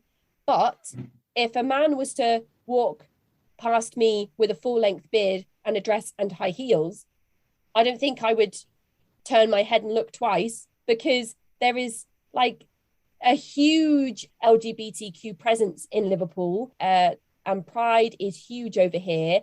It's a very positive environment for all sexualities and cultures as well. It's, as you said, a melting pot. in South Africa. I feel like that is in Liverpool as well. There's so many different cultures and ethnicities that all are kind of existing with each other because of the different universities that are all so close together. It's the only Hope Street in Liverpool is the only road in the world that is connected by two cathedrals. So there is a cathedral on either end of Hope Street in Liverpool, and one is Catholic and one is Protestant. And that, to me, again, is like things existing in the same space that perhaps in other places in the world would not exist in the same place. So how is it that there are so many religious and faith-based movements out there that aren't adopting these and this isn't universal, because I know that there probably are some that are making changes, but even just this week with the leader of the Mormon church coming out and saying the most racist things I think I've ever heard a church leader say on a public platform. How is it that religions aren't moving forward with the times? It's almost like they're actually going backwards in making sure that women and men are more segregated than ever, and that anybody that's attracted to the same sex is more evil and sinful than ever before. I think in terms of, like, if you're going to address the people within these types of groups with the intention of helping them to see that elements of their worldview are destructive, I think in a lot of respects, it's probably more beneficial to show them the inconsistencies within the framework that they've adopted. So I'm actually more passionate about trying to create a cognitive dissonance in the members in respects to even within the framework, the religious framework that they claim they adhere to show them that they're not living consistently within that. So, I don't personally find it that shocking that, say, a group like KwaSizabantu would adopt a position that was unfavorable towards same-sex marriage or something, because that's a fairly core tenet of historical Protestant Christianity. So, whereas I find like the marriage laws that they've created a lot more shocking, because those are things that you don't really find within the religious tradition. So I think that's probably a good starting point in terms of getting them to rethink elements of their worldview, is just to say, look, even some of the people that you admire, historically, would actually condemn some of what you're doing. Something just on the topic of the marriage laws and stuff. One of the very first instances of cognitive dissonance that I remember as in my mid-teens that got me thinking, maybe KwaSizabantu isn't infallible, is that I was reading biographies of well-known Christian missionaries and preachers and things like that. And I was reading about how they got married and how they chose to get to know their spouse prior to marriage. And of course, this set up this cognitive dissonance of like, here are these people that even KwaSizabantu would endorse to an extent, and yet they didn't derive from the Bible that one has to get married this particular way. And so, that I think is what was a starting point for me, and hopefully can be for other people as well, just to, with critique within their own tradition, the practices that they've instituted there.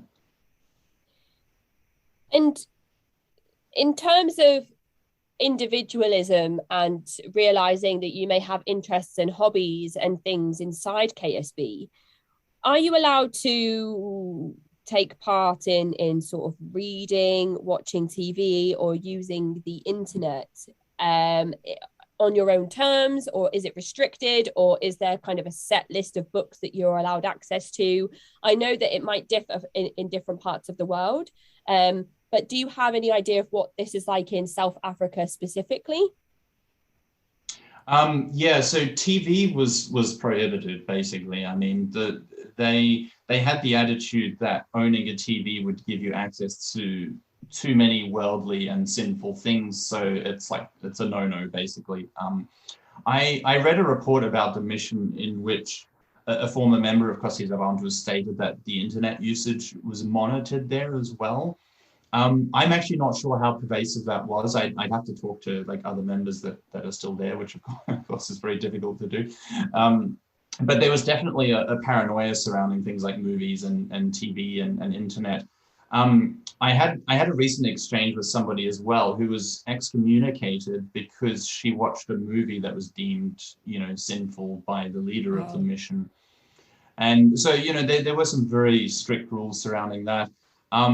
I also read an autobiographical account from a woman who grew up on the mission, and she stated that the mission's radio station was the only one that the membership was supposed to be listening to.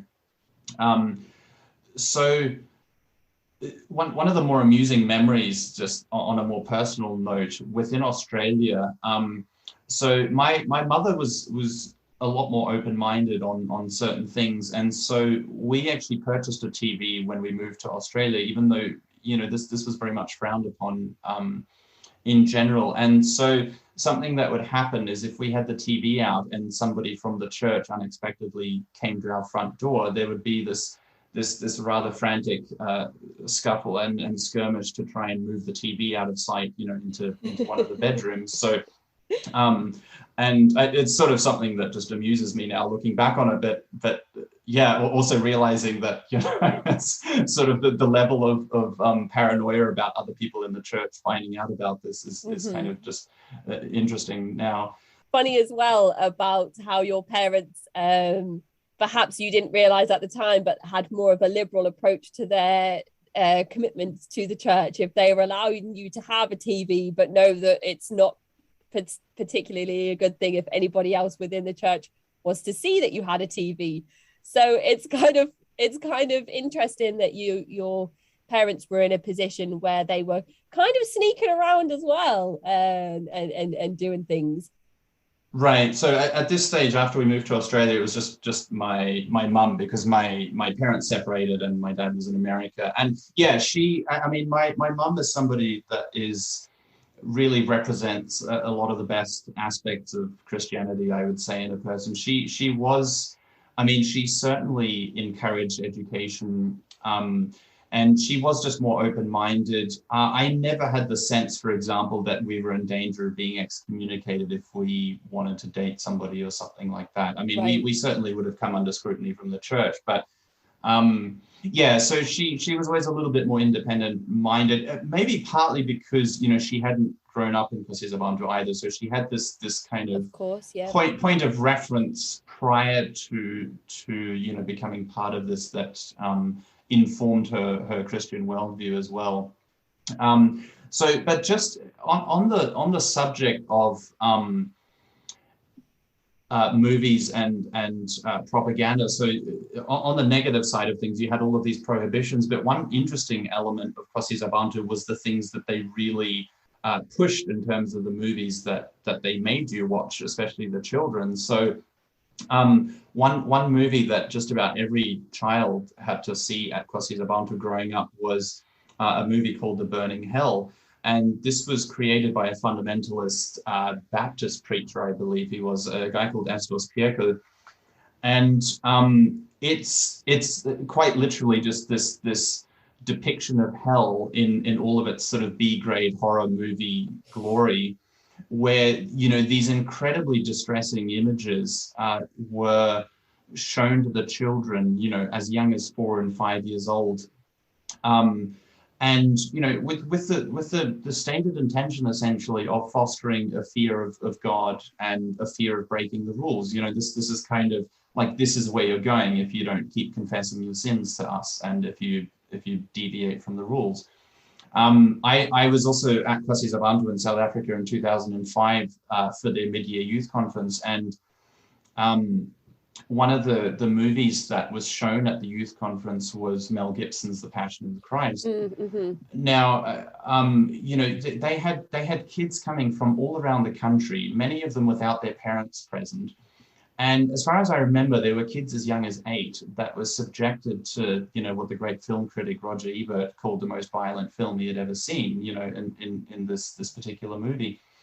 And so, to add insult to injury as well, after the movie was done, I remember that somebody got up and reminded all of the kids in the audience that, this movie depicted when Jesus came in mercy, but, the next time he comes back, he's coming in judgment. And so there was this rhetoric again about, this immediate threat from this vindictive God. And so, there was certain material that sort of became entrenched in their kind of propaganda machine, I suppose. And so in addition to the movies, then you also had certain books. I already mentioned that the books that were written about the revival and the origins of the work. And I came across a clip which I found quite interesting, where there was a woman who was a member of KwaSizabantu, and she got up to say something in a public meeting. And she's holding up a book about the revival. And she's basically telling people that they need to follow this book because, it's about the leader and he's the true man of God. And she's even encouraging people to essentially dispense with their Bibles because this book is more important, and everything we need to know can be found from the leader and his teachings and things like that. And I found it kind of shocking because it's sort of cult behavior 101, isn't it? When you have somebody just saying, look, we need to unquestioningly follow the teachings of the leader, and again, that's one of the things that's emerged in all of the news stories is the fact that there is this very blind, submissive adherence and obedience to our Lushding, and whatever he says goes, regardless of whether it conforms to the Bible or not. And it's kind of confronting seeing that level of brainwashing in an adult woman, that she believes this is the right way to do things. And unfortunately, again, it's not unique to KSB, and is what we hear about all too often on this podcast when people come to speak about their family, their friends, their loved ones. But how, when, and why did you decide to finally leave KSB behind? And where do your allegiances lie now with any faith-based movement, if you kind of have those beliefs at all? Right. So I started questioning the teachings and practices of KwaSizabantu around the age of 16, 17. Initially, that was mostly in relation to the specific branch that I was a part of in Australia, because of course that was my sphere of experience. And I think that the first seeds of doubt really came because of witnessing mistreatment of members within the church, which was left unaddressed by the leadership. And so, seeing some of the problems socially within the church, I think got me thinking about the teaching and the doctrine that was informing the behavior. So in short, I confronted the leadership of the Australian branch of KwaSizabantu when I was 17. I remember raising questions and concerns over some of the legalism, so the rules relating to marriage and clothing and the confession of sin. I also remember raising the concern that the church was following the leaders of KwaSizabantu too blindly. Like, I saw an element of danger in that. And the response I got from the person that was essentially the leader of the youth in the church was that, I should have enough sin in my own life to stop me thinking about, any problems within the church or the organization. And another sort of just something that comes to mind, which amuses me now more than anything, was that after I confronted the pastor of the church over what I felt was this blind allegiance to one of the leaders of KwaSizabantu, his response was just to get up and preach a sermon. I think it was the following Sunday, and he used the verse where Paul talks about, people imitating him as he imitates Christ, and used that as justification for his position on that. Then in terms of leaving, though, the one thing that was extremely fortunate was that I was able to leave with my whole family, because through a process of conversation and discussion, we essentially came onto the same page. One of my sisters had always been pretty unhappy within the church because she suffered quite a lot psychologically under the teaching. And my other sister, she received a proposal of marriage in the way that I described earlier. And that was really the tipping point for her, where she, that created a cognitive dissonance to think, well, hang on. And particularly because one of the leaders from KwaSizabantu South Africa told her that, after she turned down this proposal, she was told that if she didn't get married the KSB way and married outside a group, that she could expect to end up being married to someone like her father, which was a very cruel thing to say because my father was emotionally abusive and things like that. So yeah, that was, it was of course difficult for her to go through, but I think in the large scheme of things, it was probably good in that it made her realize that, there were problems with this group and these people. I think looking back, one thing that's interesting is that oftentimes when I hear stories of people leaving high control groups, it's often from a sense of personal grievance in the sense that they've been mistreated or something like that. I think what's interesting looking back is that wasn't really the case for me. I left and started questioning because I sincerely believed that they were misinterpreting the Bible in a way that was psychologically and spiritually abusive. And essentially, I just felt that they were wrong in what they were doing. So once I developed that moral conviction, I was really fortunate to be part of a family that discussed things openly and that we were able to leave together.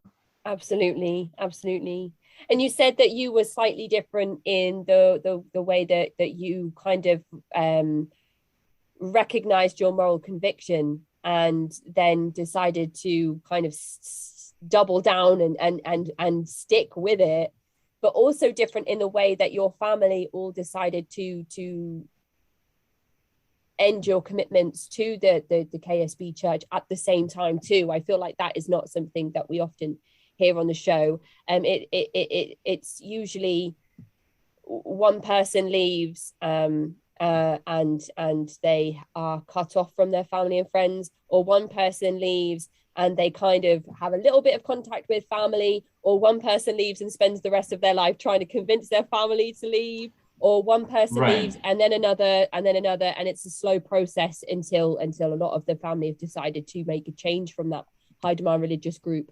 or cult-like group. It seems different in your case where your family kind of had that open discussion, which again, so thankful for your family, so happy that you were able to kind of have those open conversations, and thank goodness for your mum as well. She sounds like one of these people that we talk about on the show that we just need to take a minute to thank and recognize for being there and supportive, and it's just great to know that you were able to say to your family, hang on a minute, I don't agree with this, and they were there to either say, oh yeah, I agree with you, or they're there to say, I disagree with you, but let's have a discussion about why, and not to just say, I disagree with you, let's follow the doctrine without questioning, and that's the end of the conversation. Right. No, I think you're absolutely correct. I mean, it's to my mom's credit, that it would never have entered her mind to choose loyalty to the group over her children. So she was perhaps unusual in that sense, because there are certainly a lot of parents within KwaSizabantu that have done exactly that. They have prioritized the group over their children. That wouldn't have been anything that my mother endorsed. She always had much more of an openness even towards people that had left, and it wasn't this really black and white way of viewing things. So in a lot of ways she kind of represented I think a lot of the best aspects of what Christianity should be. And what has your life looked like since you've made that decision to leave KSB? You mentioned that you've written a few essays, and you're here now speaking to me about those experiences. What did your journey look like going on to get your master's and then your PhD, and to be tutoring children to learn how to play music? Yeah, well, I suppose like a lot of people coming out of these sorts of groups, I mean, it was a pretty arduous journey to say the least. So I started university about 6 months after leaving the church, and had a huge amount of social anxiety and just isolating myself instead of the normal interactions and making friends at uni. So yeah, it was pretty serious in the sense that about a year after leaving, I had a complete nervous breakdown just because I wasn't coping, and it was extremely suicidal for a year. And so that was, in a sense, probably the biggest legacy was the psychological impact. Things like anxiety, depression, imposter syndrome, those sorts of things. But I did manage to go on to complete my undergraduate studies, and yeah, I sort of skipped over the masters. I did a year of masters and then upgraded, so I ended up finishing my PhD in 2020. Wow. And that was interesting because it was a real struggle for me in the sense that there was so much about the theological and psychological framework of KwaSizabantu that constantly leaves you questioning your critical faculties and your ability to contribute meaningfully to society. So that was particularly pertinent in relation to my PhD, where there's this expectation of doctoral originality. You're supposed to be making a significant contribution to your chosen discipline. And so that's where I really noticed the imposter syndrome aspect come into it as well, where you're just constantly like, you're almost paralyzed in the sense of the work process, because, there's this constant process of second guessing yourself. Socially, it took quite a long time to adapt to just the social norms in society, and forming friendships, dating, those were things that were incredibly daunting initially. It took me years, I think, to figure out that, and I probably haven't quite gotten there, but maybe nobody has, I'm not sure. So yeah, I think it's particularly difficult when you leave in your late teens or early 20s the way that I did, because most people, when they start their lives as adults, they hopefully have a foundation that's prepared them to become functional members of society. And with leaving a group like KwaSizabantu, it suddenly feels like you've had the rug pulled out from under you in a sense, and you have to start over. So, you lose most of your friends overnight. You suddenly have to rethink most of the values that you were raised to believe, were the most important. And of course, then you have to also figure out the answers to the big existential questions for yourself. So, but yeah, I suppose that makes the whole thing sound a bit bleak, but it's definitely, if I had to give a piece of advice to other people, it's definitely worth leaving still. I'm probably not the best advertisement for someone that's left a high control group, but there's a lot of people that really do find, freedom and a meaningful life that they can build now on a set of values that's more grounded in reality. But what you said there, and dismissing your own worth and your own experiences, I feel like is almost another earmark of these high demand groups. And I've spoken a lot this week about how people should feel validated in talking about their experiences, and how one person's trauma and one person's experience of abuse, even if it might seem to others like it's less severe or not worth mentioning, that is another false narrative. And hopefully that's another stigma that we can break on this show, because everybody's experiences are meaningful and deserve to be listened to, and everybody deserves to be validated in their trauma and their abuse, no matter how they perceive their own experiences. So what you've just said there, I would like to erase for the record, and disagree with what you said, but we're not here to argue.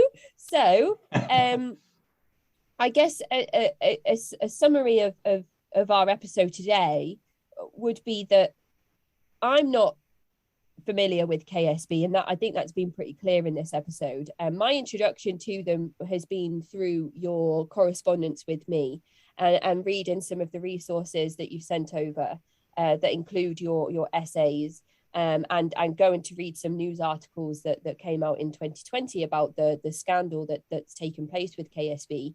But in this episode, I think it's fair to say that I've made a few assumptions on the faith-based group, based purely on other stories that I've heard on this show that may not have been entirely accurate or fair. I think there's been a few conclusions that I've jumped to in terms of why certain practices take place within this group. Perhaps those assumptions came from the severe punishments that you detailed in your writing to me that do take place or have taken place within KSB. So perhaps then I'm coming at this particular faith-based group with a solid impression of what I believe KSB is all about, and perhaps that isn't fair, or perhaps it's right on the money. It's not for me to say. So anybody that's experienced KSB, whether it's been in a positive manner or a negative manner, or maybe a bit of both, I just wanted to kind of put that out there, that there's been a few times in this episode where I've made an assumption, and Daniel, you've had to correct me and say, actually, I don't know if that's exactly the intention or if that was the reasoning for that. So I just wanted to kind of put that out there. But we have also discussed the high demands of KSB, the strange practices and doctrine that are in place that kind of feel familiar from other Christian groups that we've spoken about, but also kind of feel a bit unique and new and different. We've talked about the severity and the punishments that take place on the children, the shunning process that is included within KSB, and the extremely strict rules that exist, or to almost again, I don't know if this is me making another assumption, but it's almost like they exist in order to be broken, so that there is some form of punishment, so that there can be fear instilled further. But again, that might just be me coming at it with a preconceived idea of what KSB is like. Hopefully the historical abuse is going to keep coming into the light, so that can be shown to the masses, to equip us with education, to equip us with knowledge of what to look out for with other high demand religious groups, and the best ways to counter being informed about these types of abuses, and maybe examples of how not to deal with cases of historical abuse. So that's kind of what we've discussed today. But before we finished, I wanted to give you the opportunity to either mention anything you think we've missed, or to just go through some of those fantastic resources that you sent over to me, so that people may access some of this themselves. I do have some links that I can include in the episode description, and I would love to be able to feature some of your writing as well, if that would be okay with you. So I'll just kind of put it over to you, Daniel, to decide how you would like to wrap up our conversation today. Sure, thanks. Well, again, thanks so much for having me on. I've really enjoyed the discussion. And yeah, so in terms of resources, there's a number of really good ones that are available. I mean, one good thing that's come out of the media attention is just this plethora of resources that's available now. The first one I want to mention is a book called Mission of Malice by Erica Blondman. She was somebody that grew up at KwaSizabantu, and she's very recently released an autobiographical account of growing up there. I actually wrote a review of the book, which was published by LitNet as well, if you kind of want to whet your appetite first and see what it's all about. But yeah, Mission of Malice by Erica Blondman. It's unique in the sense that it's a very personal account, and it deals with the very real life issues that people growing up in this and then leaving have dealt with. Secondly, there's a book which is available online, which can be read. It's called "Is This a Genuine Revival?" by a Dutch guy called Albert Pilon. He's a former member of KwaSizabantu as well, and he did a pretty thorough investigation of the origins of the group. And I mentioned earlier in the discussion that a lot of the alleged miracles and claims surrounding the revival in that sort of birthed the group He was the one that did a lot of the debunking of this to show that, that it pretty much wasn't what they said it was.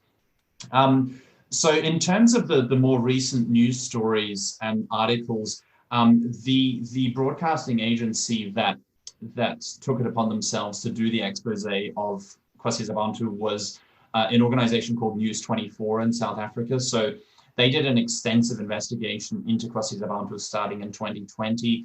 And as part of that, they released a feature-length documentary.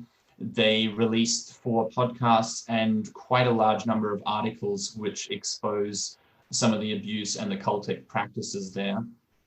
So yeah, a quick Google search brings those up.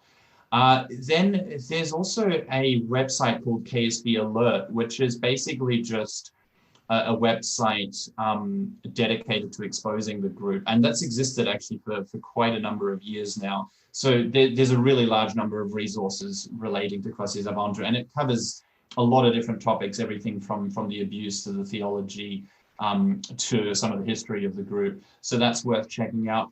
And finally, in terms of my own writings, so far the most substantial contribution is the series of 4 essays which I wrote. I've called them Scaring the Hell Out of You.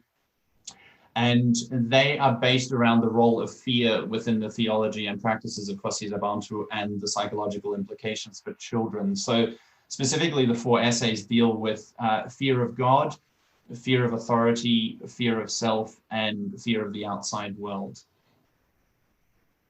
That's incredible. That's fantastic. Is there anywhere online that people can access those articles, or if they come to me, do I have your permission to send those across? Yeah, absolutely. I mean, I'm happy to send you the links. They're just on like WordPress. You can, I don't know whether you can include them in the show notes for the podcast or something like that. Absolutely. Yeah, I would definitely really love to do that. Yeah. They are also available at the website I mentioned, KSB Alert, because the guy that runs that published the essays there as well. So yeah, if you Google them, they should come up in one form or another. That's great. So there is a way to access your work, Daniel, and your contribution to highlighting the effects of KSB and the practices. And there's a wealth of resources that you've just mentioned there, and we will include some of those in the episode description so that people can go and access them if they would like to. I am in the middle of trying to update my website as well and including more resources on that. So I will now make a new section. Well, I say now, I will put it on my to-do list to add a section for KSB on the website that will include some of the resources that you've just listed there. And that is absolutely wonderful. Thank you so much, Daniel. It's been a roller coaster for me today. I feel like I've learned so much, but I also feel like I know nothing at all. So this is a whole new thing to dive into, a whole new subject. And perhaps your interview here will encourage other former members to come forward and speak about their experiences. I would be particularly interested in hearing the perspective of somebody that grew up female within the KSB, because it seems like the experiences would be significantly different between various genders within the KSB. But also, it's been interesting because there's been the Zulu nation, and there's been the Zulu element of this episode to consider when talking about morality and culture and ethics. And I feel like that's presented a whole new hill to conquer or hill to understand in terms of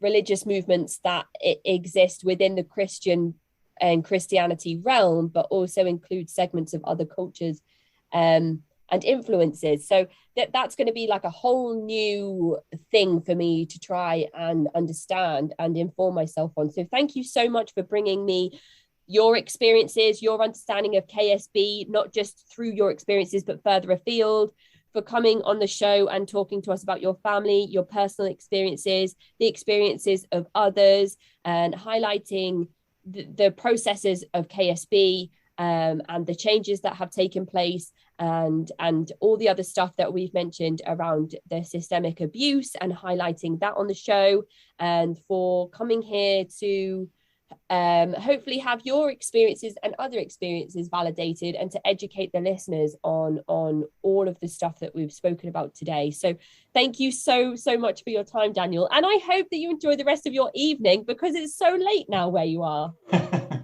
Yeah, well, no, thanks so much for having me on the podcast. It's been a real pleasure to chat to you. I'm a bit of a night owl, so this isn't past my bedtime just yet.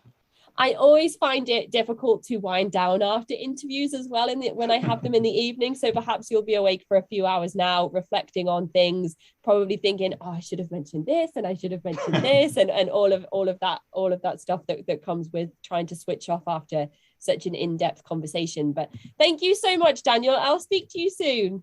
No worries. Thanks again. Take care. Bye. That is the end of this week's episode.